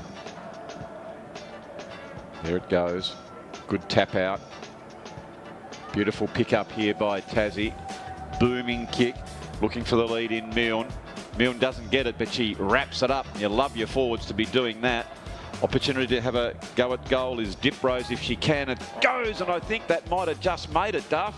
It is. It's gone through for a goal. I'd love to see that one again. I think it was Holly Diprose, but I just need clarification whether she got the Indigenous Lamandras are really struggling. Some of those are dying, so it's really dry. But talking of skillful football, that was great play by the Peninsula, but the kick unfortunately just was cut off to the Peninsula. Can they shark a goal? Oh, wouldn't you love it? 2 minutes left. So here is Greer. We can sense the bench for the Peninsula. They're urging their girls on. Oh, that comes over the back. They are a chance if they can take the mark, and they do. They go back now. Might be a little bit too far out, but if they can take the blinkers off, and they got 1 on 4. And again, it's brilliant play by Dale, who locks that one up. Well played by that young lady for the Mornington Peninsula. That's it. There is the siren, which sees Tasmania running out victors. They are 12-9-81 to the Mornington Peninsula, 1 behind. So here are the goal kickers. Just settle yourself into this one, Duff. That Williams, Edmund, Lyons, Diprose, Davey, Ward, Atkins, Radford, Butler, Milne, Moody and Bowring, all 1 apiece.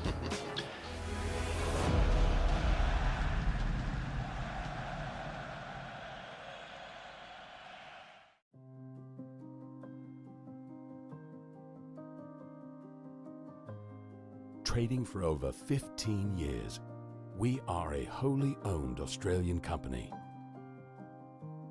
valuing safe delivery, the integrity of our people, and the quality of our work.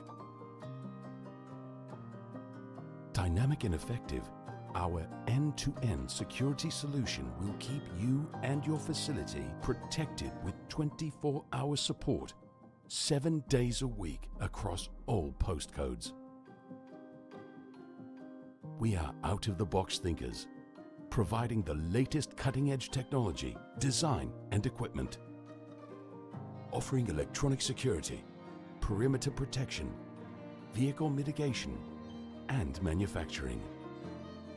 We integrate and innovate our service and products, designing, engineering, and servicing all of our offerings. Our core industries include corrections, infrastructure, defense, policing, controlled substance, and commercial. Providing regular reviews and validations, we deliver inbuilt governance systems to ensure compliance. We are the benchmark for quality, design and technology. We are Innovative Controls.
Well, it's a good afternoon here to everybody that's joining us from the North Hobart Oval, or welcome back to the North Hobart Oval. We've already had one game in the under-16 girls, and it was the Tasmanians running out victors.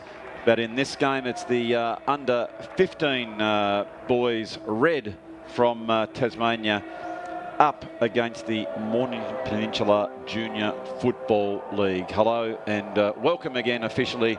This is Andrew Silverfox Hopwood here calling the footy today, and I'm joined by Martin Duffy. And Duff, beautiful conditions here at North Hobart Oval. Yeah, as we alluded to, one of the warmest days we've had for some time here in Tasmania, and driest days, and you could sort of say perfect conditions for footy, except it's maybe about 10 degrees too hot, Andrew. Now, I just needed to clarify, Duff, number 16 for Tasmania, Maxie Duffy, is that a relation of yours? No, never met Max, but I'm sure he goes well. I just sort of wondered if that came from one of your sojourns to Launceston. That, No, no, none of that work went on? No.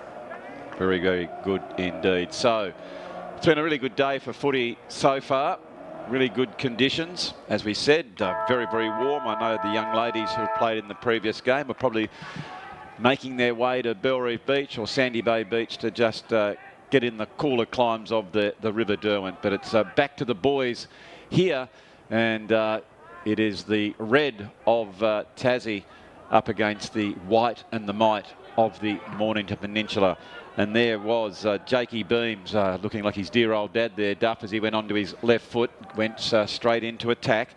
It was Noah Tyson who picked up that ball. You can see the pace is on early as it goes out towards that outer side, and it'll be a boundary throw in. You can see there, I think it's young Robbie Devine in the runner. I reckon he might lose 1 or 2 kilos there today, Duff. What's Robbie doing? Running, is he? I think he's out there running. You won't miss him. Number 4 in the pink top, running out towards the middle as we speak. So it is a boundary throw in.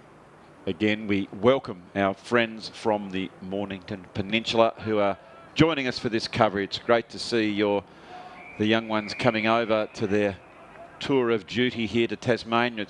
I'm sure we're going to be joined by Ben Lawrence, the General Manager of the Mornington Peninsula Junior Football League at some stage. He's very keen to come in the commentary tower here, Duff, but he's just got 1 or 2 things to attend to first, so we'll welcome him when he makes his way up the stairs.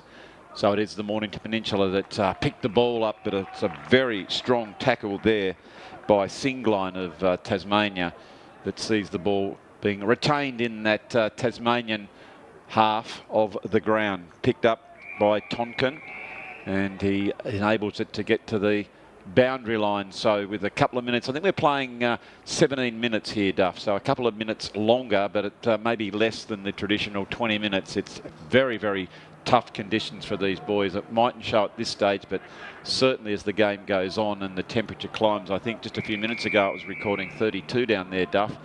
That's down at the airport, but I put it to you, in the cauldron of North Hobart, I reckon be a couple of degrees warmer down there at ground level. Of course, we've got air conditioning here in our TV tower, but it'd be pretty tough out there playing today. Yes, normally that air conditioning is a heater, but we need every bit of it working as the umpire comes in, and again it'll be another stoppage. So I think the Mornington Peninsula will just really want to stay in this game early on just to settle the nerves, and they're doing a nice job. That's great play by the Tassie team. I think that might be Russell who's taken the mark, but unselfish play there, Duff. Instead of having a pot shot for goal, went to the top of the square, and this is the sort of thing you like as a coach. You need to be predictable, and if the ball is out wide, someone needs to be there for when the ball is kicked in.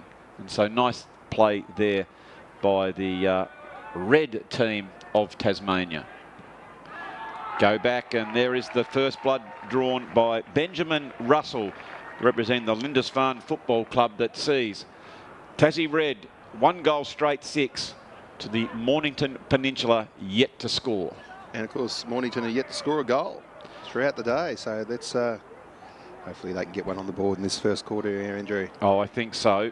I know that they've been well drilled by coach Paul Hudson, and he knows this ground very, very well, Duff. Oh, didn't he kick a big goal in 1990 for Tasmania? It almost sealed the victory in the final quarter. It certainly just did. To the right of screen. Very much so. Ball back in the middle. There's been an infringement. Someone is just getting over the line a little bit too early, trying to creep in. And so the free kick has been awarded to the Tassie boys, and that was Brocklehurst.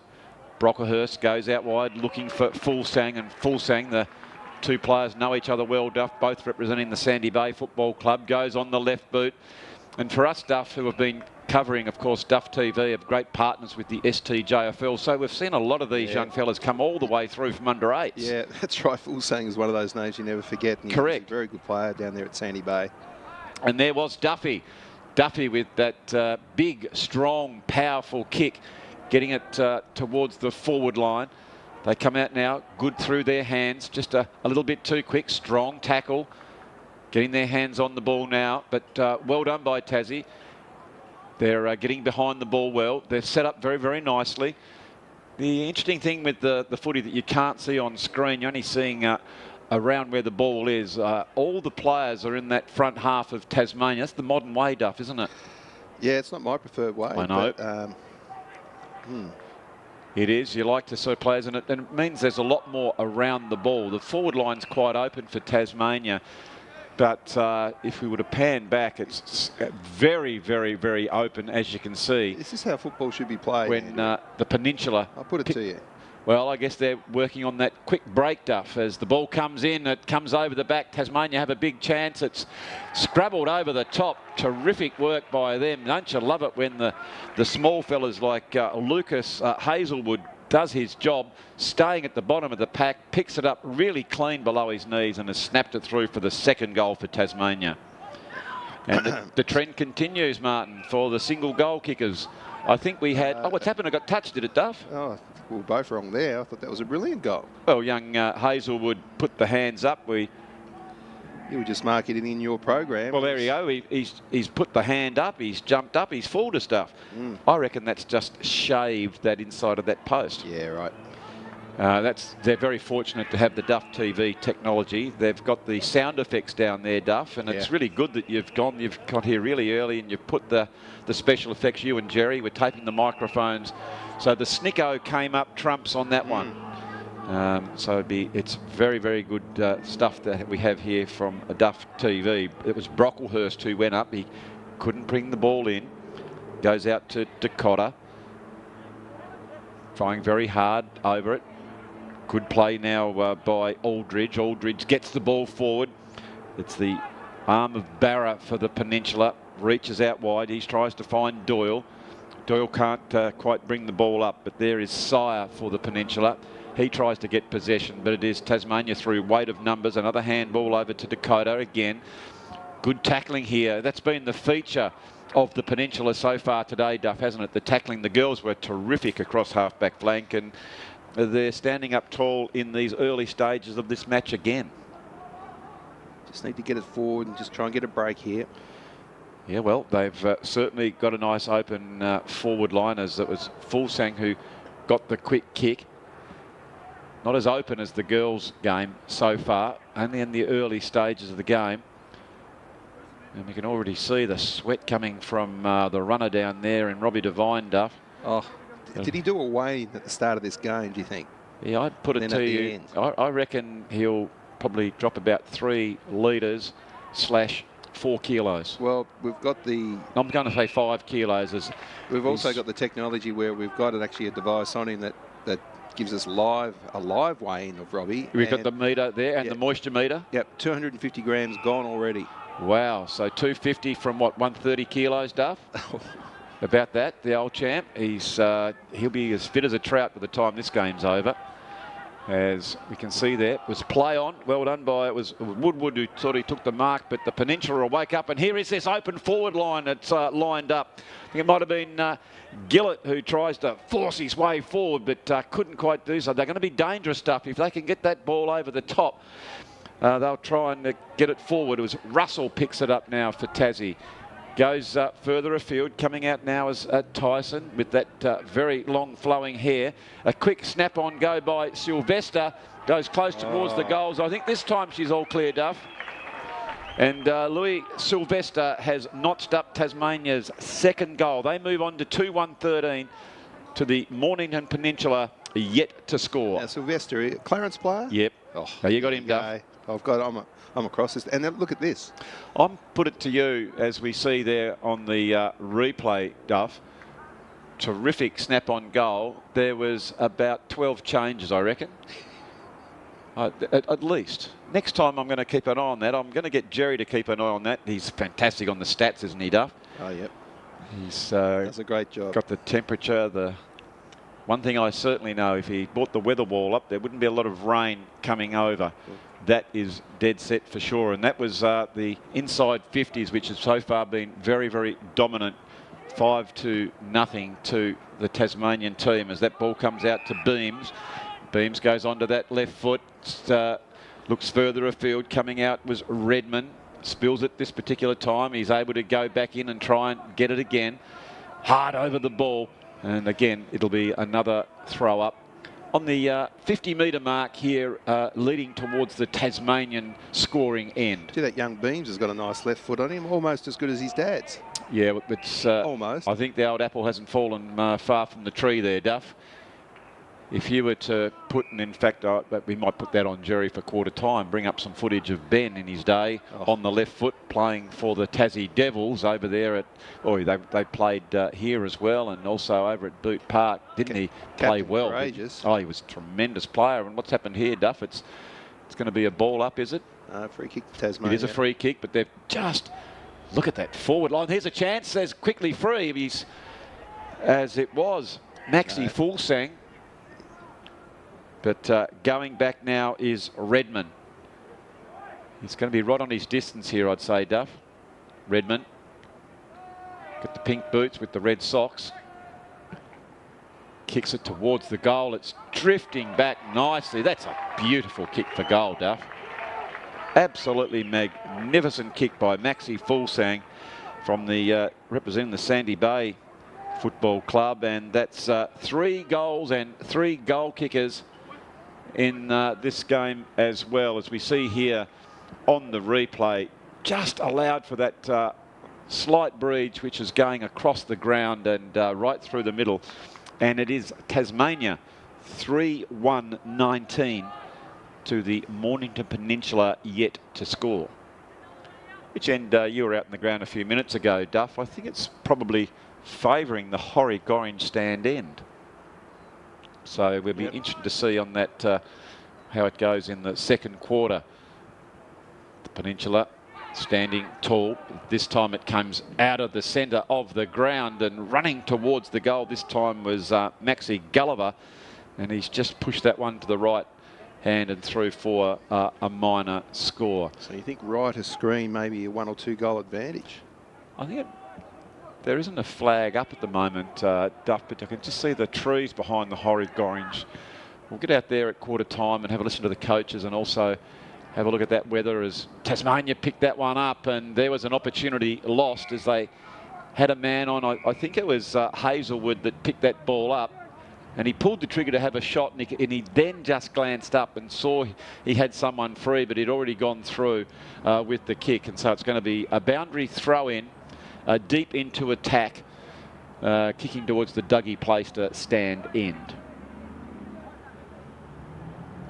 Big throw in there by the umpire. Falls just that tad short. It's great to see some of the young fellas here plying their trade, Duff. That's the idea. The umpire said, no, just come out an extra metre. Yeah, good umpiring there by the field umpire. Yep, good throw in. Of course, it's an opportunity as that ball has come over the back. And this time, I think, Lucas Hazelwood has scored the goal, Duff. No doubt about that one. No one touched that ball. And it's through for another goal. So what do we got here? 1, 2, 3, 4. There's 5 changes. Here comes the 6th, 7th, 8th changes after that goal for Tasmania. So they are really rotating those players through, Duff. How many we got on the bench there for Mornington? Have you had a look? Yeah, I think they've only got the 4 or so. So there's certainly an advantage, you would have thought, on these conditions, Duff.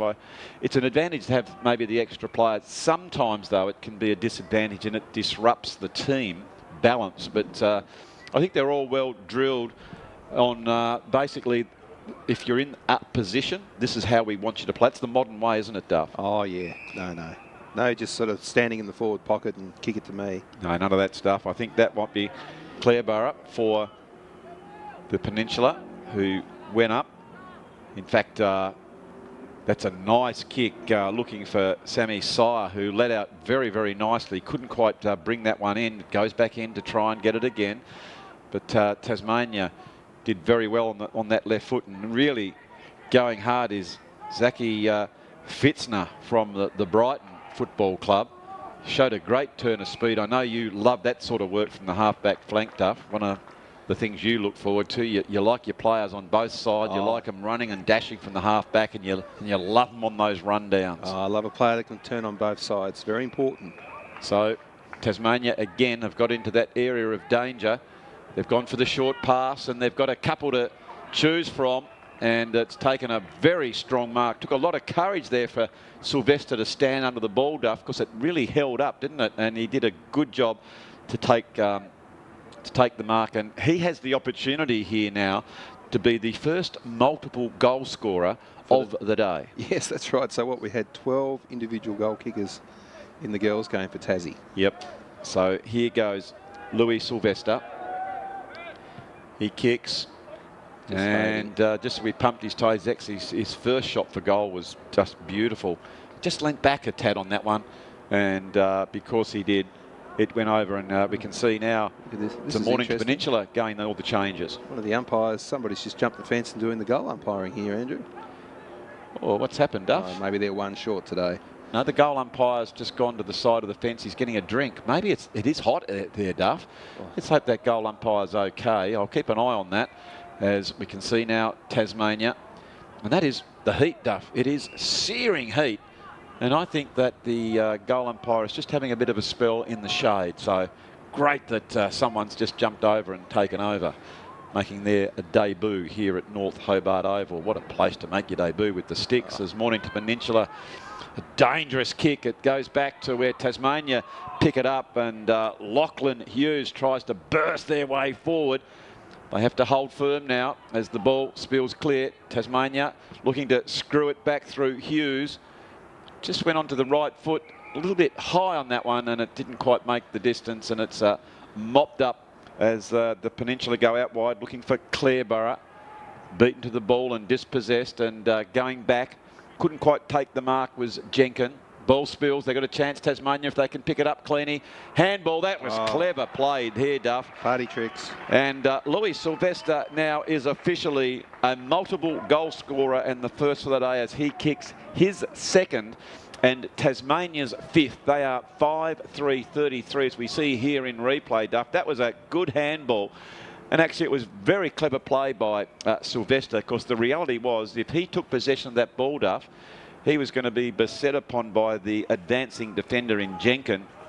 So it was really quick thinking by him to just slam it onto the boot and put it through for a goal. Geez, setting himself for a big year. It's young Sylvester, isn't he? Certainly is, as the siren has sounded for quarter time, which sees Tassie 5-3-33 leading the Mornington Peninsula yet to score. The goal scorer stuff: Louis Sylvester on 2, Hazelwood, Fulsang, Russell, all singles. So very entertaining game. There is a little bit of a breeze, but very, very warm conditions. So the boys will come and get their drink. I reckon it's an opportunity for us to catch our breath, Duff, and grab a drink. I reckon we can advise everyone out there who's watching to do the same as we go for a break at quarter time. Again, it is Tasmania 5-3-33 to the Mornington Peninsula yet to score. We'll be back with the second quarter in just a few moments.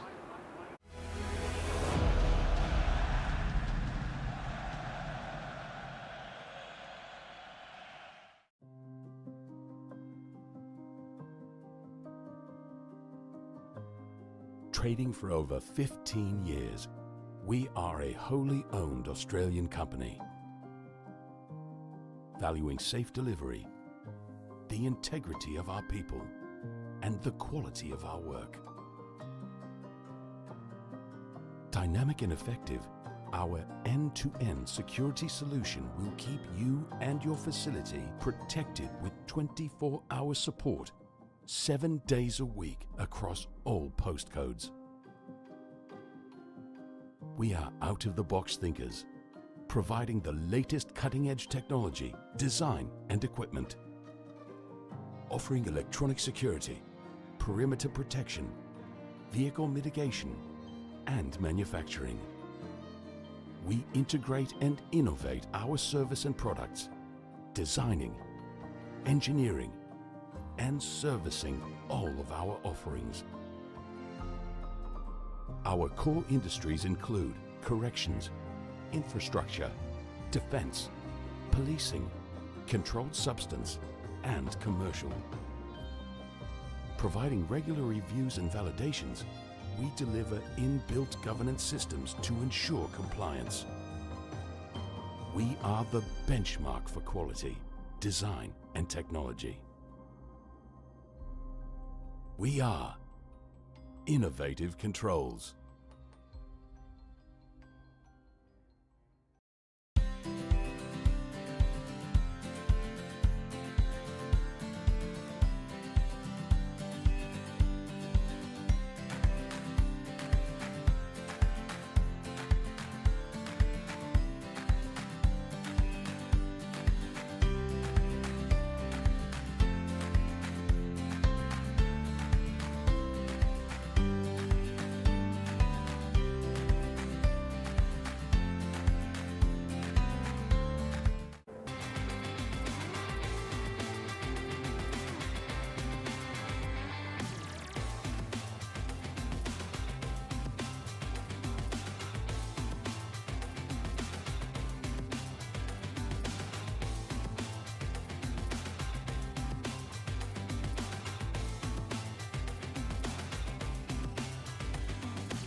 So welcome back here to the North Hobart Oval for what is the Mornington Peninsula Junior Football League's Tour of Tasmania, and they're down here at the beautiful, resplendent, historic and very, very hot North Hobart Oval, which sees Tasmania 5-3-34 leading the tourists yet to score. So it is now a false start, and we'll go back into the centre again. Goes up. Big, strong tap out by Luttrell. Luttrell again. Beautiful kick towards their forward line. It's nice and open now. They try and spread. Well played by the Peninsula boys. Decided to go straight up the middle, and it's marked by Larkins. He doesn't muck around. This is much better from them. Leading out, couldn't quite take it through the Dukes of Deaker. Well butted up by Tasmania. Now they're looking further afield for Redmond. Redmond, he takes one bounce. He looks back into someone in a better position. That's good team play. They've got 3 or 4 on the ball. A big screw back. It's going back towards the goals. It's just a little bit too wide this time, and the umpire said he's pulled it enough to be one behind. But again, fast-paced game. But at the start of that passage of play there, Duff, Mornington Peninsula looked very, very promising as they brought the ball out of their defensive area. I think this is Mornington with the ball right now, Andrew. They certainly are, but just a few minutes ago, I just thought they were promising, weren't they? Yeah, well, that's what they've got to do, isn't it? Gee, the coach had them in there for a while, didn't he? I think that was talking about? Great Come on, tactics. Boys. Ball movement is so important. Yes, yes. I went down and had a little listen. He was very measured. And he didn't even mention 1990 Duff. He was just talking about the modern game. So here is our tourists. Very deliberate as they go down. Strong hands taken there by Gillett. Gillett. Stop-start footy at the moment, but it's suiting the Mornington Peninsula as it goes over the top. Lions couldn't quite pick that one up. It was Dakota who goes onto his trusty left side, further afield looking for Glover. Glover bumps and goes back around. Good contest between him and Conduit. Close towards the boundary line, coming back in dangerously towards an area where Tasmania have dominated. That run and back into the centre. They've been a lot more predictable on that kick, but standing tall was Barra. And Cruz Barra just telling the boys, let's just settle down and find someone to go to. It was a low kick, probably not where he wanted it to potentially go. Picked up man in front was Bierman. Strong tackle there as they circle around. It was Aldridge who goes very, very nicely. Tasmania moving this ball, and they've got the man who's got a couple of goals already. It is Lewis Sylvester Duff, who's going to go back now and have a shot on goal, and I think he's going to kick from probably about 17 to 20 metres. A little bit of breeze out there now, I noticed when I went out onto the ground and had a look around. And but really shouldn't be too many problems for this young fella. We know he's a good goal kicker. Very directly at, and just as I pumped his tyres up, he actually leant back on that one, didn't he? He didn't actually put his shoulders towards the target. And in saying that, he's pushed it across the goals through for the minor score. And a little bit of time here for the Peninsula boys just to work out which way they want to go. They've decided to go towards the Miller stand. Good play, looking for Rudd. Comes over the back. That's where Tasmania have been good. Oh, that's much better. You can see 3 on the ball for the Peninsula. The only challenge with that, though, it leaves those outriders who have been very, very good and disciplined for Tasmania. It's the thing that I've noticed in both this and the previous game. There's been one nominated person over the football and the others have run to receive the footy, where in that last passage of play there were 3 Mornington Peninsula, which you can only say was really, really good and determined to try and get the ball, but they really need to watch that play as young Kongwa for Tassie Red picked up that one on his trusted left boot.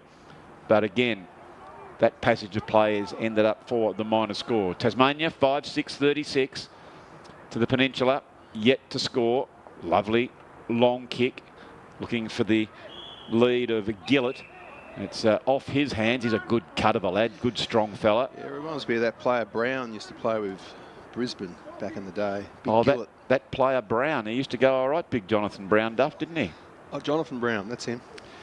He's relocated to the Gold Coast now, Duff, from Brisbane, and I was only just chatting to him the other day when I was up visiting my son. He's a big rooster.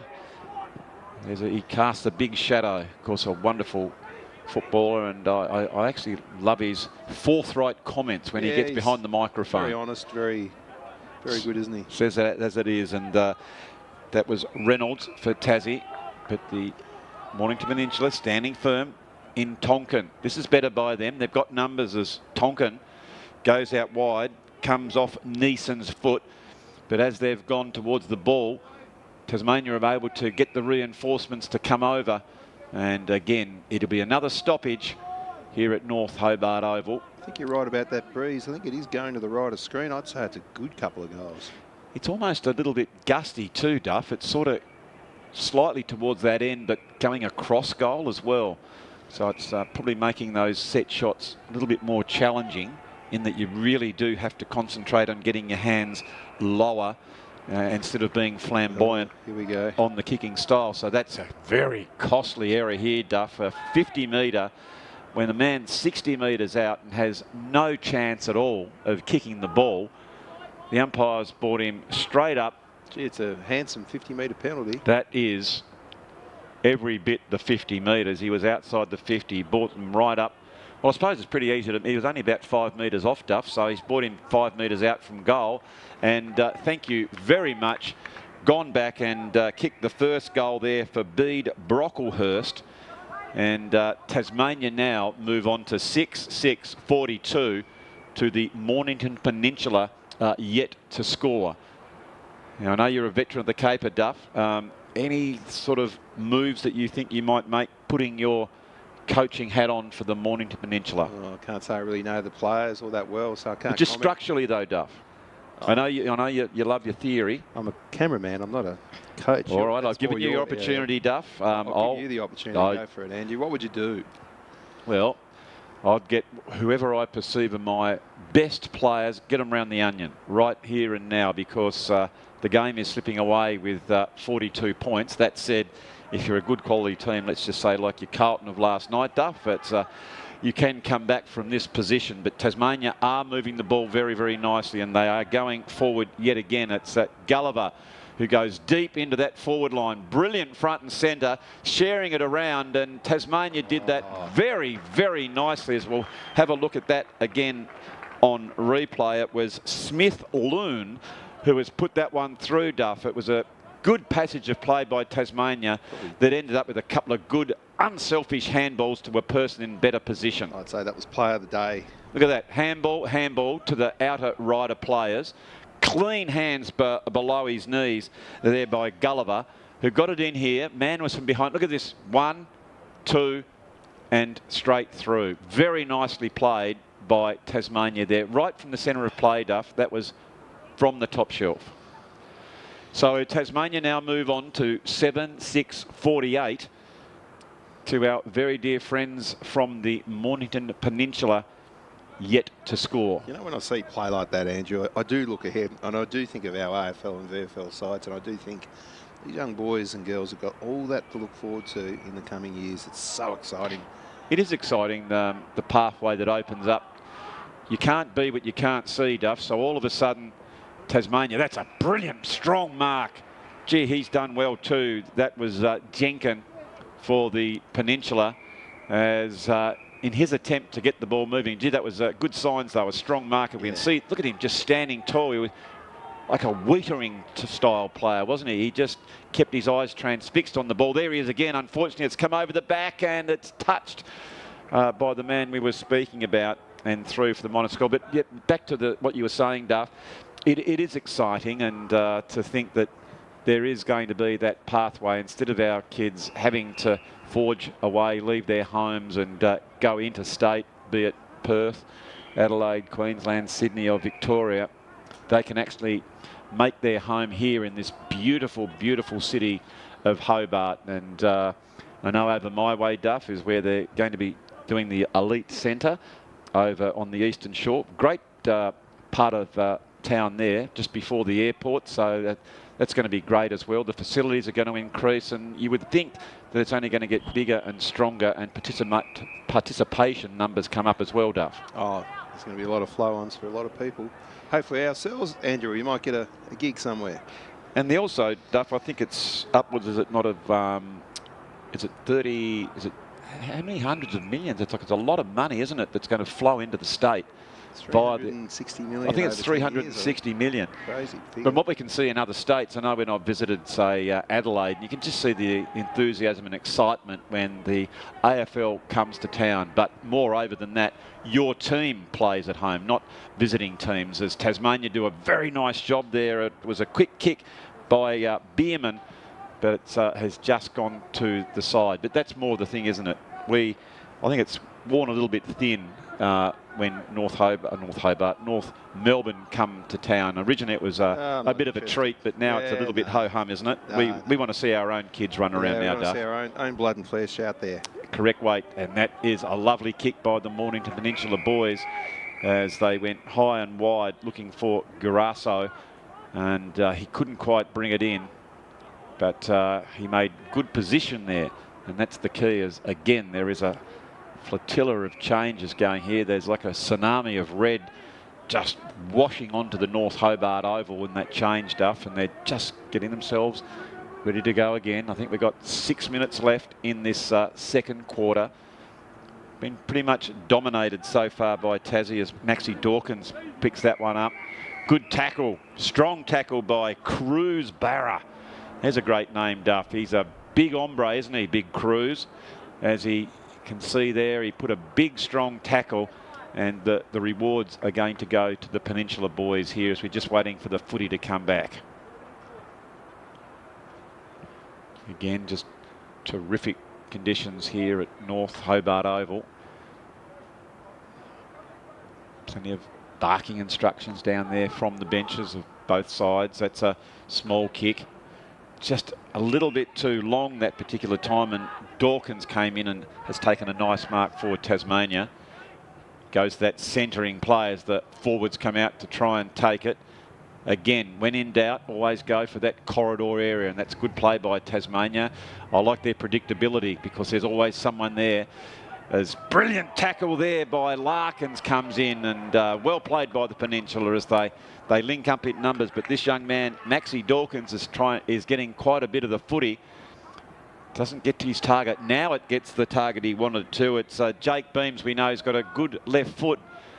And this particular time it's gone on that near side and through for the minor score.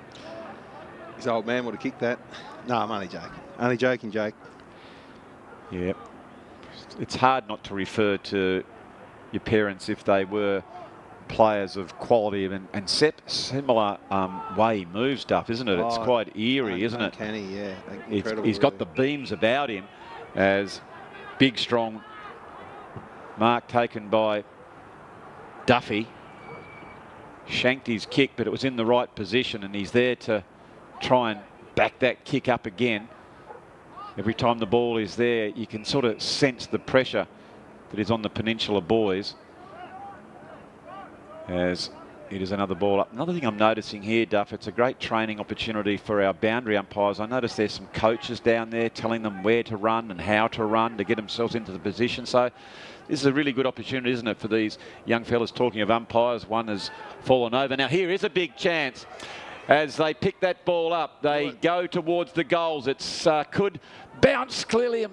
Just goes through. I just thought for a minute there, Duff, that Gillett, if he just took those blinkers off, might have seen a player in better position and just put it in front so he could have ran on the ball. But a minor score, and that is the first score for the Peninsula boys in this game. But much better passage of play. Tasmania on the rebound. Coming back with interest, but strong work there by Tyson to mark that ball. I've got a feeling this game's going to open up now a little bit, as probably the players are not able to run as hard because they'd be getting pretty tired as we start to edge towards half-time in this heat. Certainly are, as Jake Beams is on the receiving end of that spearing pass inside the forward 50. And just a few moments ago, he pushed that one to the near side on the run. So let's have a look at the set shot this time from Beams. Well, he's gone from one side to the other this time, Duff. He's just hooked that one across his body and through for another point. So with 2 minutes to go, again, we send our Cheerios to our friends in Victoria who will be watching this game with great interest, Duff.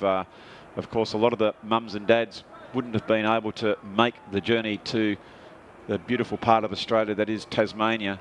And we send our very warm regards to you and suggest to you that your siblings are representing you with pride here as they donned the Mornington Peninsula Guernsey duff. They're really stoic young footballers and doing a great job here at North Hobart Oval.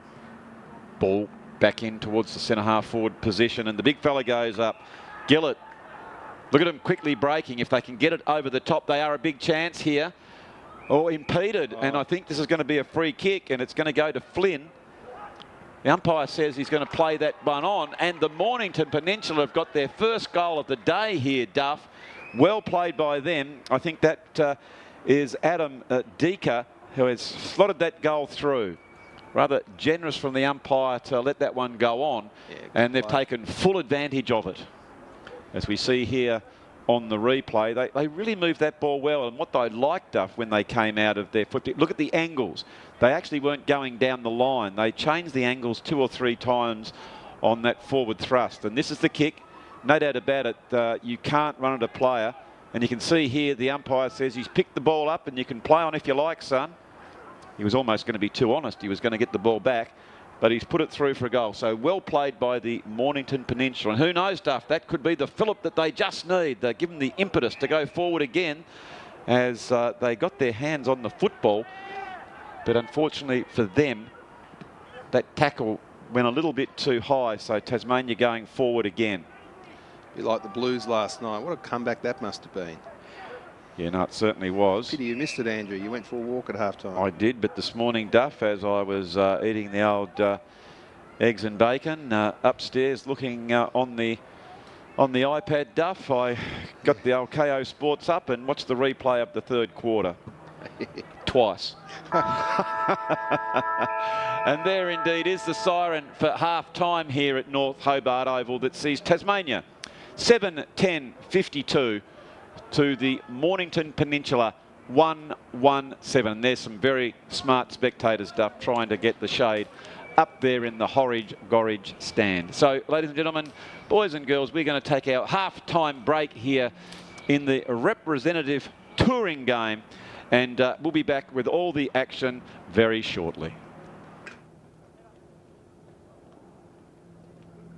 I think the Mornington Peninsula will just really want to stay in this game early on just to settle the nerves, and they're doing a nice job. That's great play by the Tassie team. I think that might be Russell who's taken the mark, but unselfish play there, Duff. Instead of having a pot shot for goal, went to the top of the square, and this is the sort of thing you like as a coach. You need to be predictable, and if the ball is out wide, someone needs to be there for when the ball is kicked in.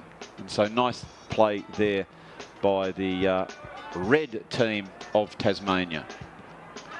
Go back, and there is the first blood drawn by Benjamin Russell, representing the Lindisfarne Football Club, that sees Tassie Red, 1 goal straight. Tassie goes further afield, coming out now as Tyson with that very long flowing hair. A quick snap on go by Sylvester, goes close towards the goals. I think this time she's all clear, Duff. And Louis Sylvester has notched up Tasmania's second goal. They move on to 2-1-13. Going back now is Redmond.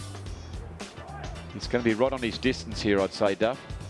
Redmond with the pink boots, with the red socks. Kicks it towards the goal. It's drifting back nicely. That's a beautiful kick for goal, Duff.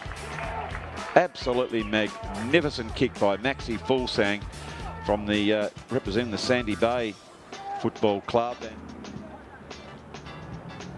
big throw in there by the umpire. Falls just that tad short. It's great to see some of the young fellas here plying their trade, Duff. That's the idea. The umpire said, no, just come out an extra metre. Yeah, good umpiring there by the field umpire. Yep, good throw in. Of course, it's an opportunity as that ball has come over the back. And this time, I think Lucas Hazelwood has scored the goal, Duff. No doubt about that one. No one touched that ball. And what would you do? Well, I'd get whoever I perceive are my best players, get them round the onion right here and now, because the game is slipping away with 42 points. That said, if you're a good quality team, let's just say like your Carlton of last night, Duff, you can come back from this position. But Tasmania are moving the ball very, very nicely, and they are going forward yet again. It's Gulliver who goes deep into that forward line. Brilliant front and centre, sharing it around, and Tasmania did that very, very nicely as well. Have a look at that again on replay. It was Smith Loon who has put that one through. You can't see, Duff, so all of a sudden Tasmania, that's a brilliant, strong mark. Gee, he's done well too. That was Jenkin for the Peninsula. Another thing I'm noticing here, Duff, it's a great training opportunity for our boundary umpires. I notice there's some coaches down there telling them where to run and how to run to get themselves into the position. So this is a really good opportunity, isn't it, for these young fellas? Talking of umpires, one has fallen over. Now here is a big chance.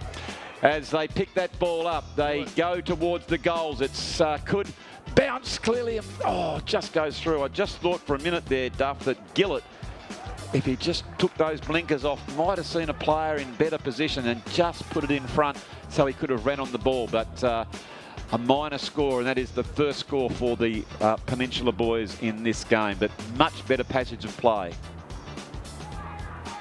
Tasmania on the rebound, coming back with interest, but strong work there by you, and suggest to you that your siblings are representing you with pride here as they donned the Mornington Peninsula Guernsey, Duff. They're really stoic young footballers and doing a great job here at North Hobart Oval. Ball back in towards the centre half forward position, and the big fella goes up. Gillett, look at him quickly breaking. If they can get it over the top, they are a big chance here. Oh, impeded, and I think this is going to be a free kick, and it's going to go to Flynn. The umpire says he's going to play that one on, and the Mornington Peninsula have got their first goal of the day here, Duff. Well played by them. I think that is Adam Deaker, who has slotted that goal through. Rather generous from the umpire to let that one go on, and they've taken full advantage of it, as we see here on...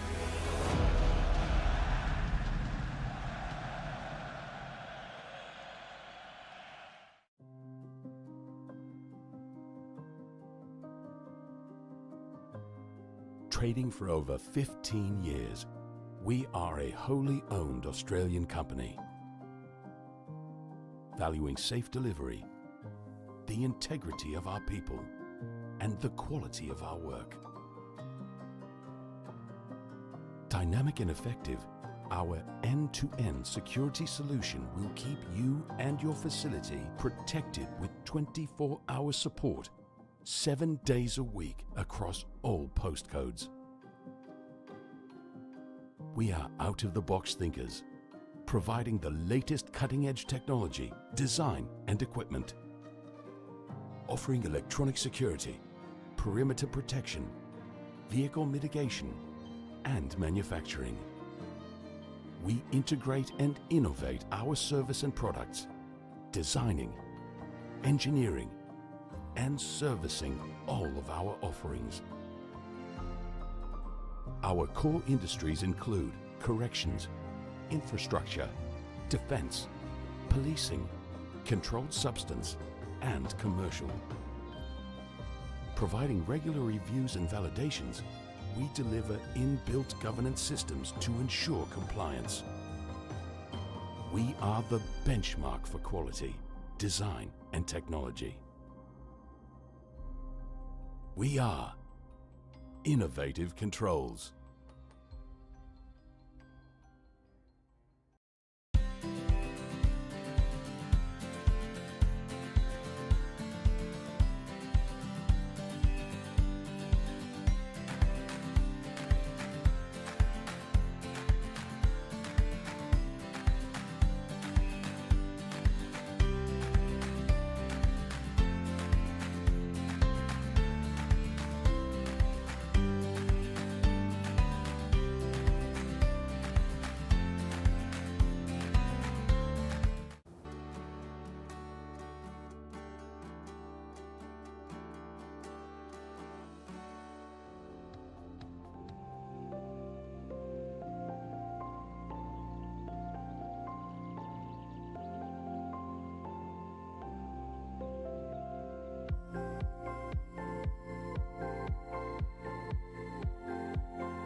So welcome back to North Hobart Oval as the old veteran made a quick dash down to the old canteen, and we again thank North Hobart Football Club and their group of volunteers who come here week in, week out and have done for 150 odd years and done it well. A lovely salad roll down there as it is.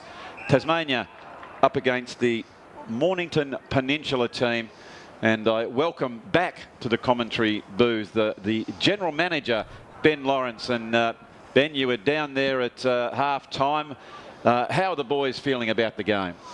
Yeah, they're feeling good. First of all, I think it's important to acknowledge that my tan has improved since the last time I was up here. So, no, thanks for having me again. The spirits are actually pretty good. I think from our perspective anyway, it's just really exciting that we can provide these boys and girls with a challenge of this level. We're obviously playing against a state development team. So, yeah, we're really excited that we can provide such an opportunity for these boys and girls. And I think that the way that they've carried themselves and have continued to work hard, even though they're up against some pretty serious talent, is a great indication of where these groups are at.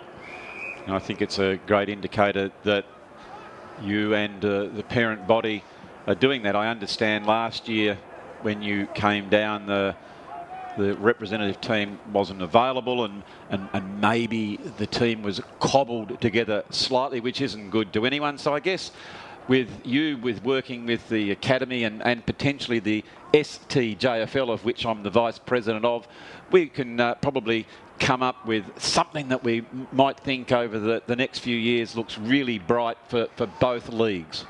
No, that sounds really good to us. I think from our end, throughout the planning phase of this tour, we asked some honest questions and really evaluated what we wanted to get out of it as a development group. And yeah, we've taken the path of providing a really sufficient challenge for both the boys and girls groups. And whilst the scoreboard today hasn't probably been reflective of the development of both teams over the journey of the last few months, yeah, we're still really proud of their efforts, and hopefully the boys can transition into attack this quarter and get some goals on the board, which will be very exciting for them. Well, the other thing which is interesting, Ben, and is we can sort of put that out to our very dear friends who are watching from Victoria. When you do tune in and join us, and I hope you do on Monday, it plays against a very different team.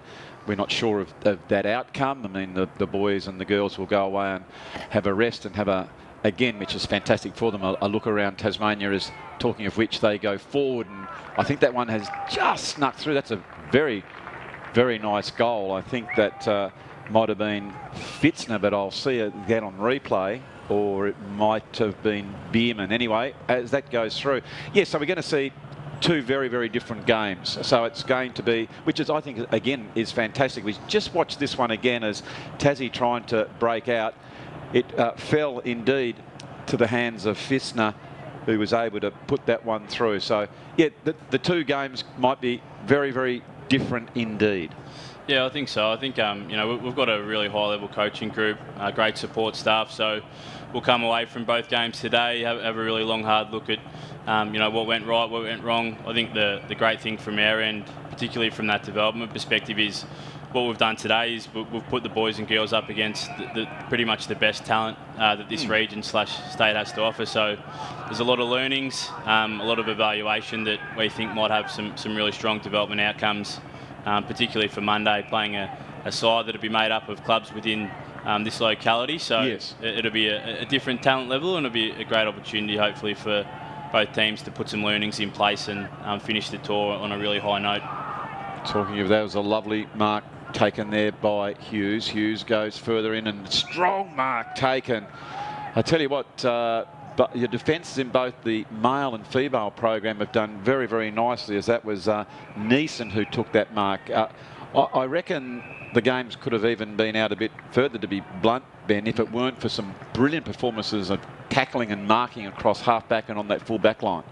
Yeah, absolutely. They've worked hard all day. I think particularly the girls' back line held up particularly well, and the boys have started well. They've been under some pretty immense pressure, particularly in this first half. So hopefully we can win a few clearances.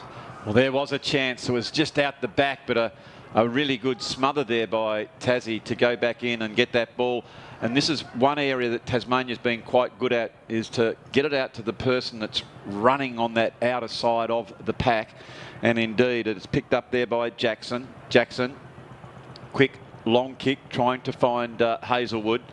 Hazelwood looking to go back inside, and here they are, very much running. Oh, that's the old give and go and pick it up yourself. That was pretty clever, if not fortunate. Low, hard kick. And that breeze is actually getting up a bit, Ben. You were out there a few minutes ago. It's quite swirly, I think, down there on the oval. Yes, it is. It is quite swirly. Hopefully it keeps swirling in our direction. Very, very much so. Of course, you've come over. You're going to go back to all your friends over when you get back to Victoria and say, that Tasmania, I tell you what, it is one of the hottest places on the planet. Yeah, the sun. It's strong too, isn't it? It's quite strong today, which is great. Yeah, the boys will have a swim after this and cool down. And whereabouts are you staying, Ben? Yeah, we're just behind us at Ridges, so brilliant. Great accommodation, great logistically for the group, and yeah, plenty of room for activities for the boys and girls. They had a pretty quiet night tonight. I imagine after today's efforts, they'll be quite tired as they'll well. sleep well, and there's a bit more footy on tonight. I think there's the replay of last year's preliminary final. There might have been one or two Magpie supporters and GWS supporters there, so some great football to watch this evening if they so desire. Even later, we've got the big rematch up there on the Gold Coast between the former Richmond coach and the new coach of the Gold Coast, Dimmer, there up against his old team, the Tigers. So it's a terrific opening round of football, as it is a boundary throw in deep into the attacking area, the Horry Gorringe stand end. And talking of learning outcomes, it's great that we're providing the pathways indeed for these young umpires. This young fella there, you can see, gave it everything to throw that one in. Tasmania pick it up. Good tackling there. Here's a big chance for the Peninsula. And look at them get around it. You can see Dyker just provided the slap on the back towards his compatriot there in Tonkin, who goes back now and has a real chance to kick the second goal for the Mornington Peninsula boys. He's just got to kick through the ball, as he does, and no trouble whatsoever. And is it the second goal to our visitors, and they move on now to 2-1-13 to 8-11-59. And gee whiz, they've certainly come out to play in this third quarter, Ben. They have. It's great to see, and it's great to see the intensity and the celebration as well. I think that's another key area to touch on from our end in facilitating these tours is the connection that the groups make and form with each other throughout the weekend. So, it's great to see participants that battle it out on the weekend in club footy come together and really build that connection over what is a great tour. Well, talking of tours, as you look at the old Silver Flock sitting next to you, Ben, you know I'm a gentleman of more advanced years than you, and I can tell you that I was very, very fortunate to have these sort of tours being given that opportunity to me when I was a young fella at these boys' ages. I went away as a 12-year-old in under 13 level, and I still meet with my mates in those teams. It was great learnings, great friendships that stick together all those years as Tasmania now go forward. And that's the old inside-out kick, very cleverly done. And what good teams do is respond quickly, and Tasmania have done that through the agency of Hazelwood. So it's fantastic that they do. That was back in my day, Ben. It was all billeted, though. You know, you just arrive at the airport and the old name rings out, Andrew Hopwood, Benny Lawrence, and you'd put your hand out and shake them by the hand and off you'd go. It was a very different world we lived in then, but it was great fun. Absolutely had a ball. And when I used to go there, I think actually one of my first trips I was sponsored by the Sunshine area, and there was a couple of fellas that were garbologists, and we had one garbo truck at one end of the street and one at the other, and we used to play in the street. It was brilliant. I think there was about 12 of us in that one street, and the Sunshine team just barracked for Tasmania. This is a national series. We had an absolute blast over there, and we were really looked after well by that community. As the ball back into the middle of the ground, really hard over the ball. There was Woodward, and now it is going to be a free kick to Kongwa. No, it's a great point you make. We might be very biased in this industry, but we think that playing community footy is one of the best things that the junior participants can do, the connection that you build, the physical and mental and social benefits that you get from building those relationships. We love it and take great pride in what we do at the MPJFL. Very much so. So there is your opportunity. Picking it up nicely. Was held a little bit too high, and it's going to be a free kick. So when you say it's a smaller league, Ben, of 3,000, it's still a pretty big league as far as Tasmanian circles are concerned. As Tasmania go further in, you can see here, oh, good tackling. Look at that, the group from the Peninsula. They beset upon him like he was a carcass surrounded by Tassie Devils, just ragdolling him and getting in that hard tackle. But yeah, 3,000 kids. I mean, the biggest competition in Tasmania is the STJFL, and we have close on 4,000. So yeah, to us, 3,000 is quite large, but of course there's a little bit more people in and around that. Victoria, only 540,000, and that's the other thing to consider. Although it's a representative team, it is only a small area or small community of people who live on this beautiful island called Tasmania. There is the throw in. What are we now? 6 minutes to go in this third quarter. Changes still ringing true as the boys are coming on and off the ground. I tell you one thing though, Ben, when I was travelling in this age group, sometimes we'd get a bit mischievous of an evening. Not saying that to the mums and dads watching from Mornington to Peninsula anything's going to happen.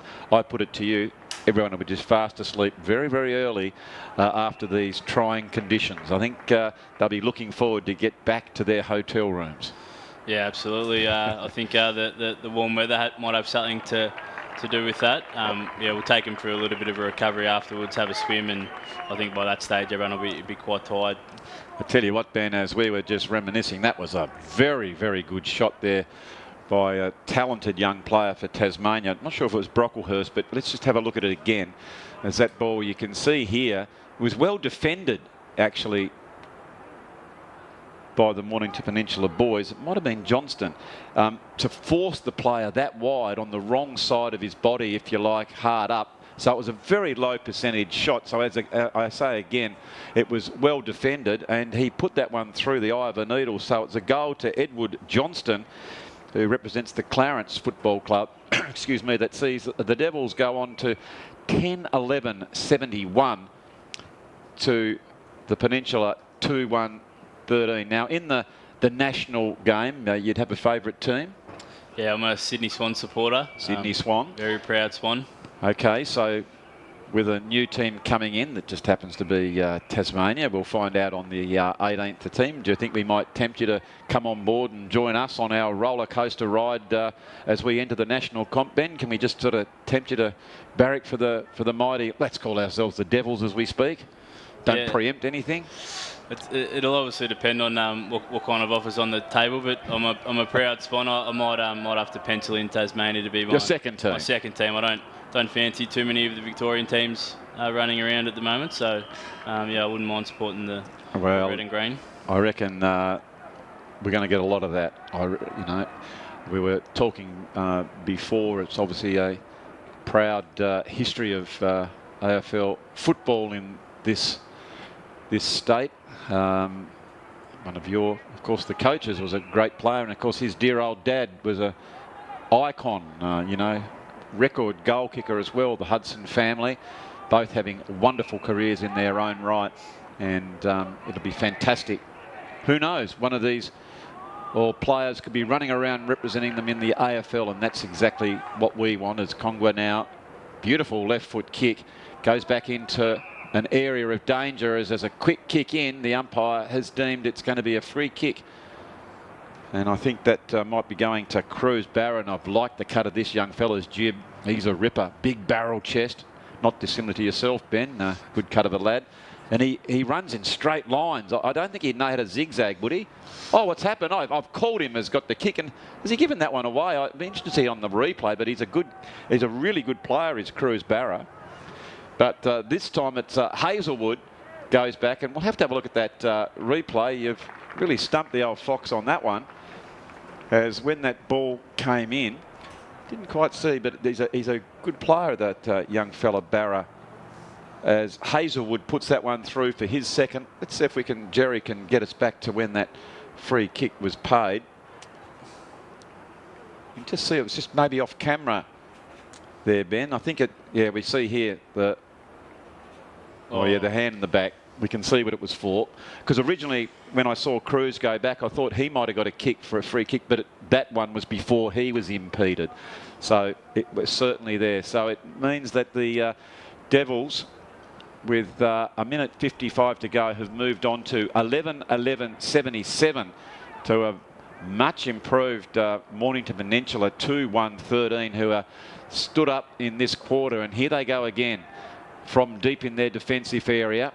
Running it out wide. Great mark on the run by Fawcett. Fawcett decides to play on quickly.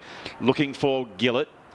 Gillett, again, who's been a really good target down forward. He's taken one or two very nice marks, both above his head and then consider that big barrel chest as well. Further co-commentator said he had the Jonathan Browns about him. No nonsense, straight running. There's a couple of good lads in this team for the Peninsula. As a tap out goes, pick it up again, comes back inside. Good high hands, but the tackling there through weight of numbers. And here come Tasmania with a minute to go. They've got an opportunity to score one more goal if they're good enough. Dropping back there is Barra again. He's got one of his teammates, and that one's gone very wide and indeed over the line. And it'll be Tasmania to take the resulting free kick. Just looking inboard now. Going to that area of danger, and it's come over the back, and that's a little bit loose on the defensive there as Glover is able to just drift in. Glover has to get it moving quickly. Backing back. Ball now in dispute. Comes out to the front.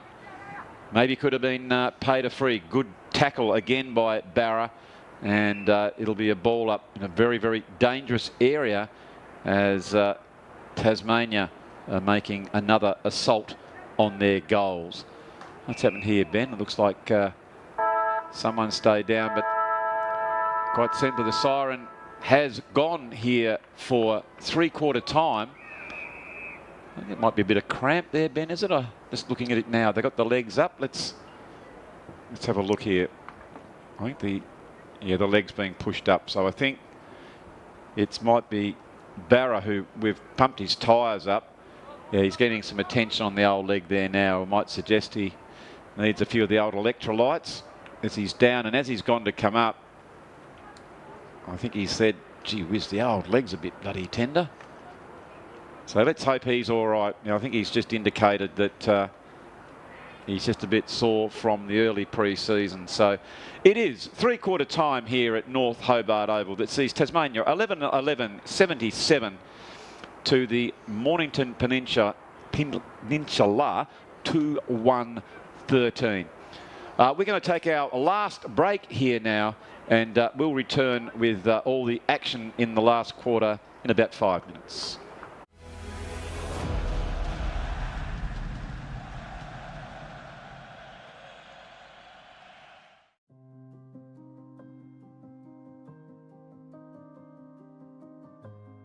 Trading for over 15 years, we are a wholly owned Australian company, valuing safe delivery, the integrity of our people, and the quality of our work. Dynamic and effective, our end-to-end security solution will keep you and your facility protected with 24-hour support, 7 days a week across all postcodes. We are out-of-the-box thinkers, providing the latest cutting-edge technology, design and equipment, offering electronic security, perimeter protection, vehicle mitigation, and manufacturing. We integrate and innovate our service and products, designing, engineering, and servicing all of our offerings. Our core industries include corrections, infrastructure, defense, policing, controlled substance, and commercial. Providing regular reviews and validations, we deliver inbuilt governance systems to ensure compliance. We are the benchmark for quality, design and technology. We are Innovative Controls.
So we're back here at the North Hobart Oval for what has been a wonderful day of junior football. We had the under 16 ladies playing in the first game, which resulted into a victory for Tasmania.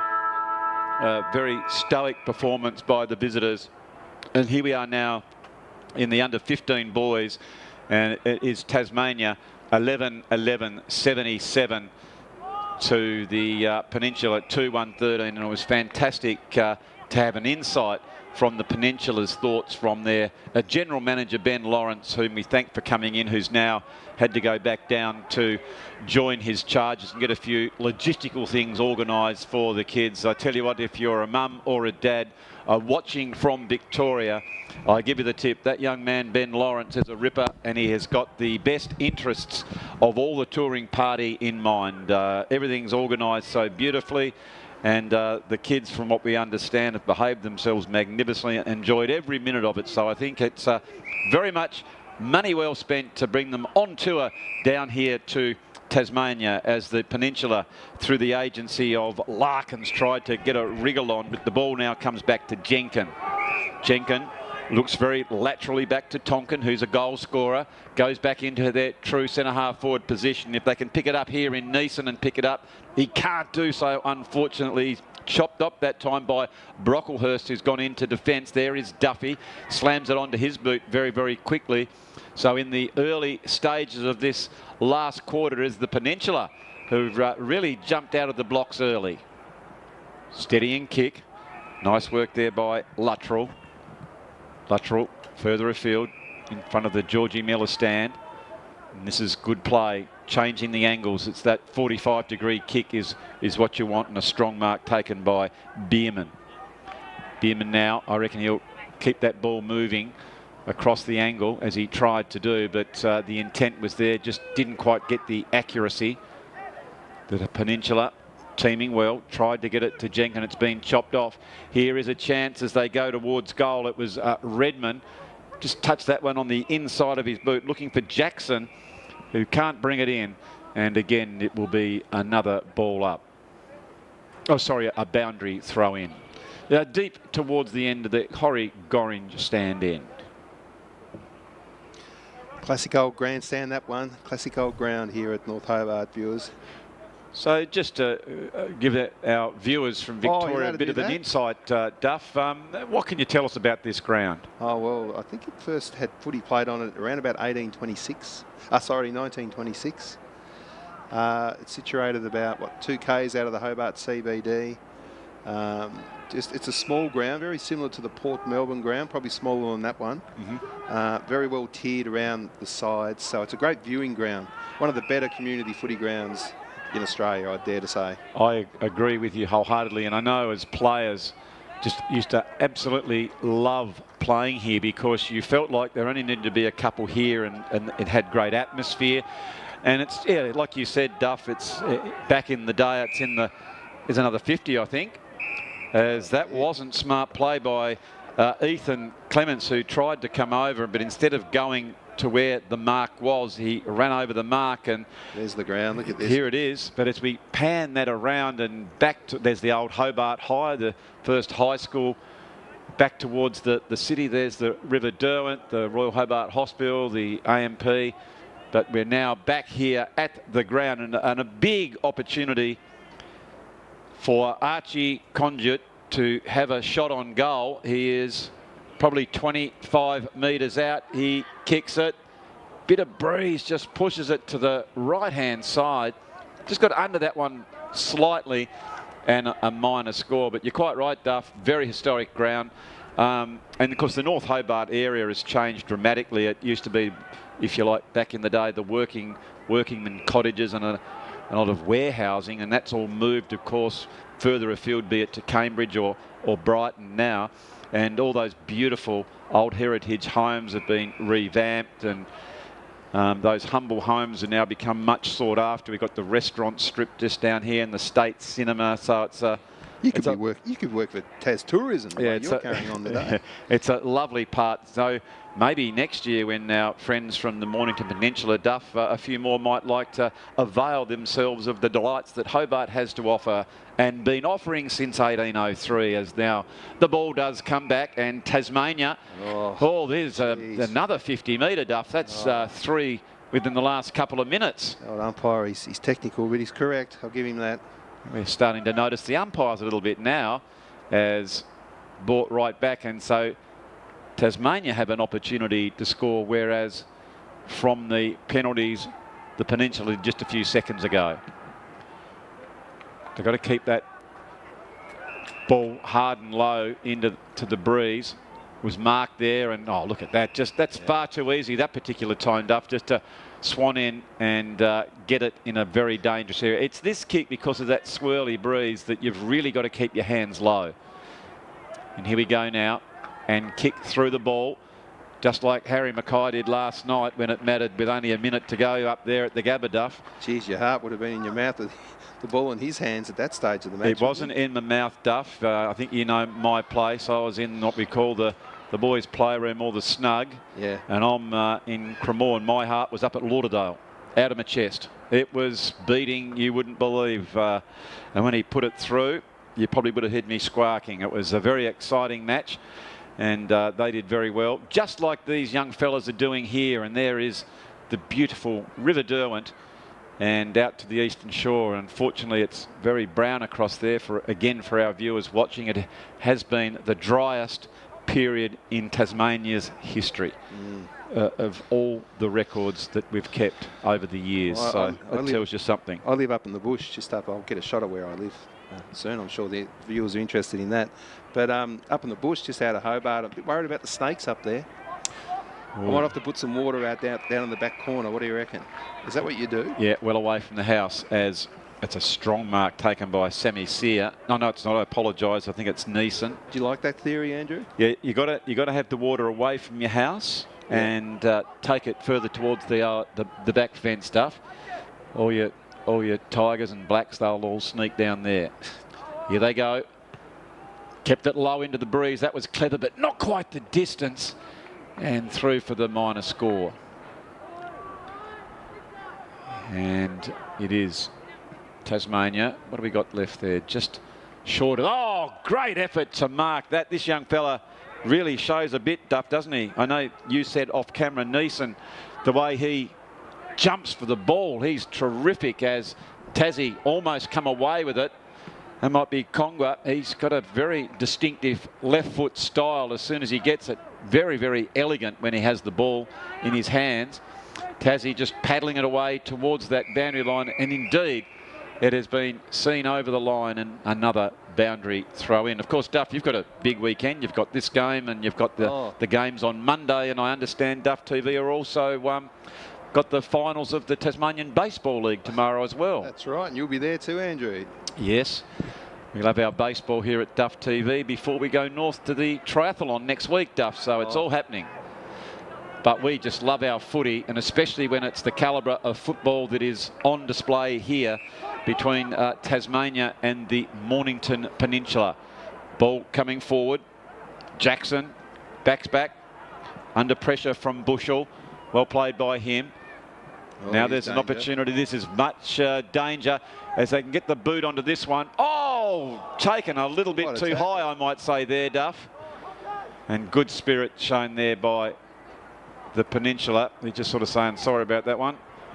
As we can hear, picked it up, turned back towards goal, and my mate, Cruzy Barra, he went straight through. I think that free kick was there, Andrew. Come on. I just saw on the replay, Duff. I would suggest that's a free kick every day of the week. Has gone across right across. And you can see that one there with the check side, Duff. It didn't come back because of the breeze, and that's great sportsmanship shown there by that man, Cruz Barra. If the Barra family are watching in Victoria, you've got a ripper of a young fella there. He plays the game in the spirit that it's played, Duff.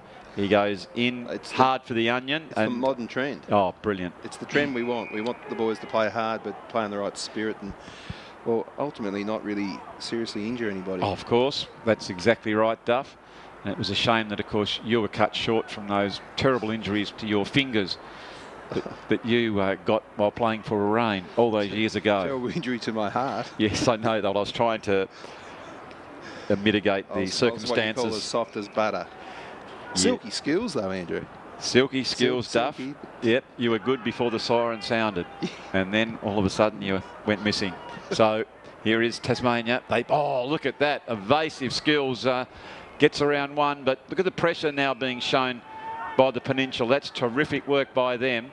I reckon they got a lot to work with, Duff, here for the Monday encounter. I think it's against North Hobart. They're playing this out nicely. Oh, I'm with you, Duff. I think that Coach Hudson he'll be quite cock-a-hoot with their performance in this last quarter. What was that word? Hudson. Cock-a-hoot. Yeah, absolutely cock-a-hoot, as that ball has been sprayed. That was an opportunity lost there for Tasmania. You can see the young fella put his hands to his head. He knew that that was a goal gone begging there by Jackie Aldridge. Cock-a-hoot. Yep. Here is the Peninsula. We'll have to start again. So 6 minutes to go in this game. Been paid at a very quick pace. There's a strong mark taken there by Eddie Brent. Brent, slight body. Finishing off well here. Aren't they? Play. What? They so that's mark taken by Tough. Tough. Beautiful left footer. Unfortunately, you can see there, Duff, that one just hung in the breeze slightly, and which meant that Tasmania could mop that one up. And again, they go forward. It's their accuracy just in these last stretches of play from Tasmania. They've, if it's been close, they've certainly left a few goals out there, Duff. Yeah, a little bit lethargic, but I'd say they're a bit tired. They've been going pretty hard. They have indeed. Trying to burst his way through there was McNair. Couldn't do so. So there's Duffy. Goes the check side and just doesn't get it to come back enough. And again, through for the minor score. He's a bit of a hard nut, this young Maxie Duffy. Where's he from? Yeah, the Tamer Demons, Junior Football Club. As small kick comes in. Looking to set this one up. Coming down the line. No real option there. It's when they get it to this 50 point. I think the young fella's gone down again, Duff. I think that might be Cruz Barra. Oh, it's painful when you do go down with the old cramp. You ever had the cramp, Duff? Yeah, a couple of times, yeah. You'd be more on the gout sort of thing, wouldn't you? No, I've never had the gout. You haven't had the gout? I did a calf playing tennis in December. That's not much fun. Why is it when everyone speaks of the gout, it's always the gout, not just gout? It's interesting on that. It's almost like ownership. It's a living being. But they need to maybe leave get young Cruz off to have a spell, as he just can't quite run that one off. As the trainer now has come out, he says, "Can you please help me?" And he is lifting him up now. And I reckon it's time for young Cruz to come over and get the old ice bath going, Duff. That's the good thing about this series. We can see we've got plenty of medicos here. We've got ice and drinks to refuel these young gladiators who have been going about their work manfully in very, very trying conditions. Umpire just blowing the whistle, saying, I think it's time we get on with it. And it's the Mornington Peninsula's kick. Goes out very wide. That's a nice lead by Gus McNair. McNair comes further afield down the wing position. Tasmania in front. They try and push that ball back in. I think being held without the ball, and it's going to be Jackson to take the free kick. Jackson now. Long raking one. But backing back, taking a very nice mark, is Guresso. Again, being locked in. They just can't get the ball out of their defensive area. Not from trying. Comes closer. Noah Tyson tries to spoil. Now is a big chance for them. They can pick it up. Oh, gee, beautiful moving skills, isn't he? That Sean Kongwa. He's just a lovely move of the ball, isn't he, Duff? The way the Kingborough player? Yeah, that's right. You know your players, Duff. I do. Yep. I've seen the boys over the years, and he's always impressed me. He was a real standout, I remember, a few years ago. In the he certainly was, wasn't he? So now an opportunity to score a goal. It is Jackson Reynolds. Reynolds goes back, and you can see the way he's hung his head. He knows that he's pushed it to the right. And I reckon those conditions just a little bit fluky than what we think, Duff. So it means that Tasmania move on to 12-14-86 to the MPJFL 2-3-15. Here they come again. Just goes over the back to where Billy French is. French gets the ball back inside. Tasmania just mounting yet another assault on their goals. Great play by the Mornington Peninsula. I love that. And not only did he kick it out wide, Duff, this young fella is chasing it hard to try and get a second possession. He might get it back here. I think if I look there, that's Noah Tyson. You just love the way he plays the game. Yeah, he's tried hard all day. He's played down there at full back, half back flank, I think. Yep. Back pocket. Battled hard all day.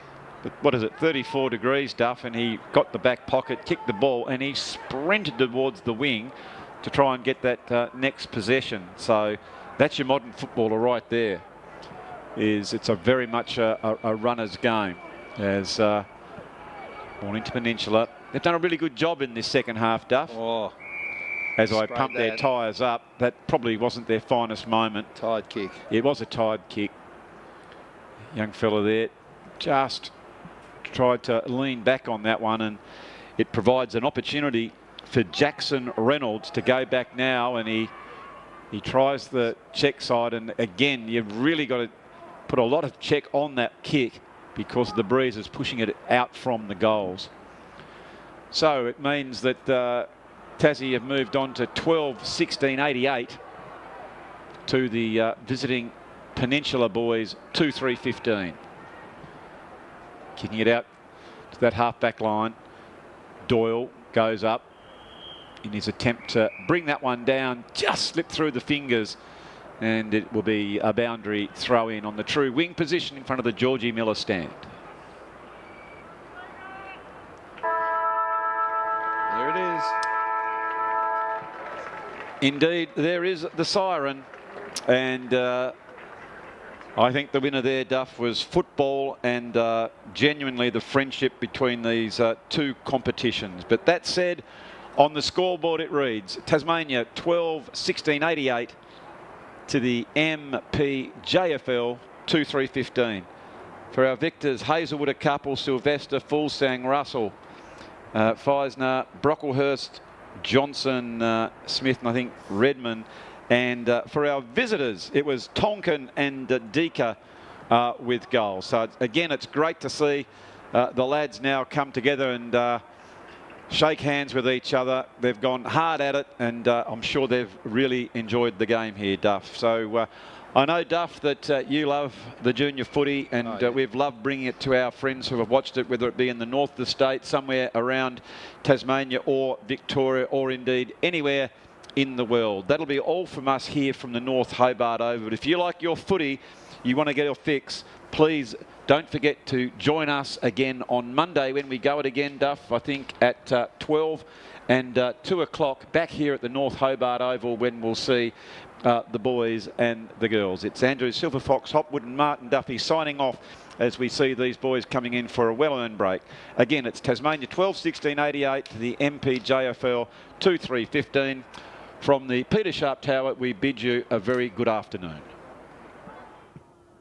I think the Mornington Peninsula will just really want to stay in this game early on, just to settle the nerves, and they're doing a nice job. That's great play by the Tassie team. I think that might be Russell who's taken the mark, but unselfish play there, Duff. Instead of having a pot shot for goal, went to the top of the square, and this is the sort of thing you like as a coach. You need to be predictable, and if the ball is out wide, someone needs to be there for when the ball is kicked in. And so nice play there by the red team of Tasmania. Go back, and there is the first blood drawn by Benjamin Russell, representing the Lindisfarne Football Club, that sees Tassie red, 1 goal straight. Tassie goes further afield, coming out now as Tyson with that very long flowing hair. A quick snap on go by Sylvester, goes close towards the goals. I think this time she's all clear, Duff. And Louis Sylvester has notched up Tasmania's second goal. They move on to 2-1-13. Going back now is Redmond. It's going to be right on his distance here, I'd say, Duff. Redmond with the pink boots with the red socks. Kicks it towards the goal. It's drifting back nicely. That's a beautiful kick for goal, Duff. Absolutely magnificent kick by Maxie Fulsang from the representing the Sandy Bay Football Club. Big throw in there by the umpire. Ball's just that tad short. It's great to see some of the young fellas here plying their trade, Duff. Just that's the idea. The umpire said, no, just come out an extra metre. Yeah, good umpiring there by the field umpire. Yep, good throw in. Of course, it's an opportunity as that ball has come over the back, and this time I think Lucas Hazelwood has scored the goal, Duff. No doubt about that one. No one touched that ball. And what would you do? Well, I'd get whoever I perceive are my best players, get them round the onion right here and now, because the game is slipping away with 42 points. That said, if you're a good quality team, let's just say like your Carlton of last night, Duff, you can come back from this position. But Tasmania are moving the ball very, very nicely, and they are going forward yet again. It's Gulliver who goes deep into that forward line. Brilliant front and centre, sharing it around, and Tasmania did that very, very nicely. As we'll have a look at that again on replay. It was Smith Loon who has put that one through. You can't see, Duff, so all of a sudden Tasmania, that's a brilliant, strong mark. Gee, he's done well too. That was Jenkin for the Peninsula. Another thing I'm noticing here, Duff, it's a great training opportunity for our boundary umpires. I notice there's some coaches down there telling them where to run and how to run to get themselves into the position. So this is a really good opportunity, isn't it, for these young fellas? Talking of umpires, one has fallen over. Now here is a big chance. As they pick that ball up, they go towards the goals. It's could bounce clearly. Just goes through. I just thought for a minute there, Duff, that Gillett, if he just took those blinkers off, might have seen a player in better position and just put it in front so he could have ran on the ball. But a minor score, and that is the first score for the Peninsula boys in this game. But much better passage of play. Tasmania on the rebound, coming back with interest, but strong work there by you, and suggest to you that your siblings are representing you with pride here as they donned the Mornington Peninsula Guernsey, Duff. They're really stoic young footballers and doing a great job here at North Hobart Oval. Ball back in towards the centre half forward position, and the big fella goes up. Gillett, look at him quickly breaking. If they can get it over the top, they are a big chance here. Impeded, and I think this is going to be a free kick, and it's going to go to Flynn. The umpire says he's going to play that one on, and the Mornington Peninsula have got their first goal of the day here, Duff. Well played by them. I think that is Adam Deaker, who has slotted that goal through. Rather generous from the umpire to let that one go on, and they've taken full advantage of it. As we see here, terrific opening round of football, as it is a boundary throw in deep into the attacking area, the Horry Gorringe stand end. And talking of learning outcomes, it's great that we're providing the pathways indeed for these young umpires. This young fella there, you can see, gave it everything to throw that one in. Tasmania pick it up. Good tackling there. Here's a big chance for the Peninsula. And look at them get around it. You can see Dyker just provided the slap on the back towards his compatriot there in Tonkin, who goes back now and has a real chance to kick the second goal for the Mornington Peninsula boys. He's just got to kick through the ball as he does, and no trouble what. And I can tell you that I was very, very fortunate to have these sort of tours being given that opportunity to me when I was a young fella at these boys' ages. I went away as a 12-year-old in under 13 level, and I still meet with my mates in those teams. It was great learnings, great friendships that stick together all those years as Tasmania now go forward. And that's the old inside-out kick, very cleverly done. And what good teams do is respond quickly, and Tasmania have done that through the agency of Hazelwood. So league as far as Tasmanian circles are concerned, as Tasmania go further in, you can see here, good tackling. Look at that, the group from the Peninsula, they beset upon him like he was a carcass surrounded by Tassie Devils, just ragdolling him and getting in that hard tackle. But yeah, 3,000 kids, I mean, very early after these trying conditions. I think they'll be looking forward to get back to their hotel rooms. Yeah, absolutely. I think the warm weather might have something to do with that. Yeah, we'll take them through a little bit of a recovery afterwards, have a swim, and I think by that stage everyone will be quite tired. I tell you what, Ben, I think that might be going to Cruz Barron. I've liked the cut of this young fella's jib. He's a ripper, big barrel chest, not dissimilar to yourself, Ben. Good cut of a lad. And he runs in straight lines. I don't think he'd know how to zigzag, would he? Oh, what's happened? I've called him as got the kick, and has he given that one away? I'd be interested to see on the replay, but he's a really good player, is Cruz Barra. But this time it's Hazelwood goes back, and we'll have to have a look at that replay. You've really stumped the old Fox on that one now, and kicked through the ball, just like Harry Mackay did last night when it mattered with only a minute to go up there at the Gabba. Geez, your heart would have been in your mouth with the ball in his hands at that stage of the match. It wasn't in my mouth, Duff. I think you know my place. I was in what we call the boys' playroom, or the snug. Yeah. And I'm in Cremorne. My heart was up at Lauderdale, out of my chest. It was beating you wouldn't believe. And when he put it through, you probably would have heard me squawking. It was a very exciting match, and they did very well, just like these young fellas are doing here. And there is the beautiful River Derwent, and out to the eastern shore. Unfortunately, it's very brown across there for our viewers watching. It has been the driest period in Tasmania's history, and it is Tasmania. What have we got left there? Just short of... Oh, great effort to mark that. This young fella really shows a bit, Duff, doesn't he? I know you said off camera, Neeson, the way he jumps for the ball. He's terrific, as Tassie almost come away with it. This is much danger as they can get the boot onto this one. Oh, taken a little bit too high, I might say there, Duff. And good spirit shown there by the Peninsula. They're just sort of saying sorry about that one. As we can see, it picked it up, turned back towards goal, and my mate Cruzy mounting yet another assault on their goals. Great play by the Mornington Peninsula. You love that. But not only did he kick it out wide, Duff, this young fella is chasing it hard to try and get a second possession. He might get it back here. I think if I look there, that's running a stand. There it is. Indeed, there is the siren.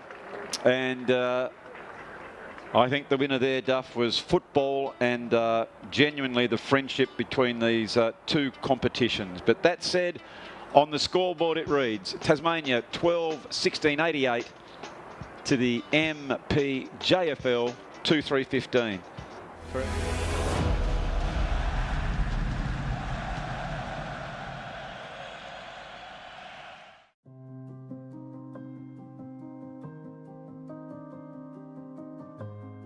Trading for over 15 years, we are a wholly owned Australian company,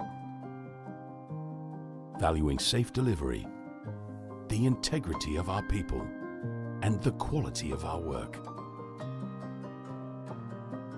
Dynamic and effective, our end-to-end security solution will keep you and your facility protected with 24-hour support, 7 days a week across all postcodes.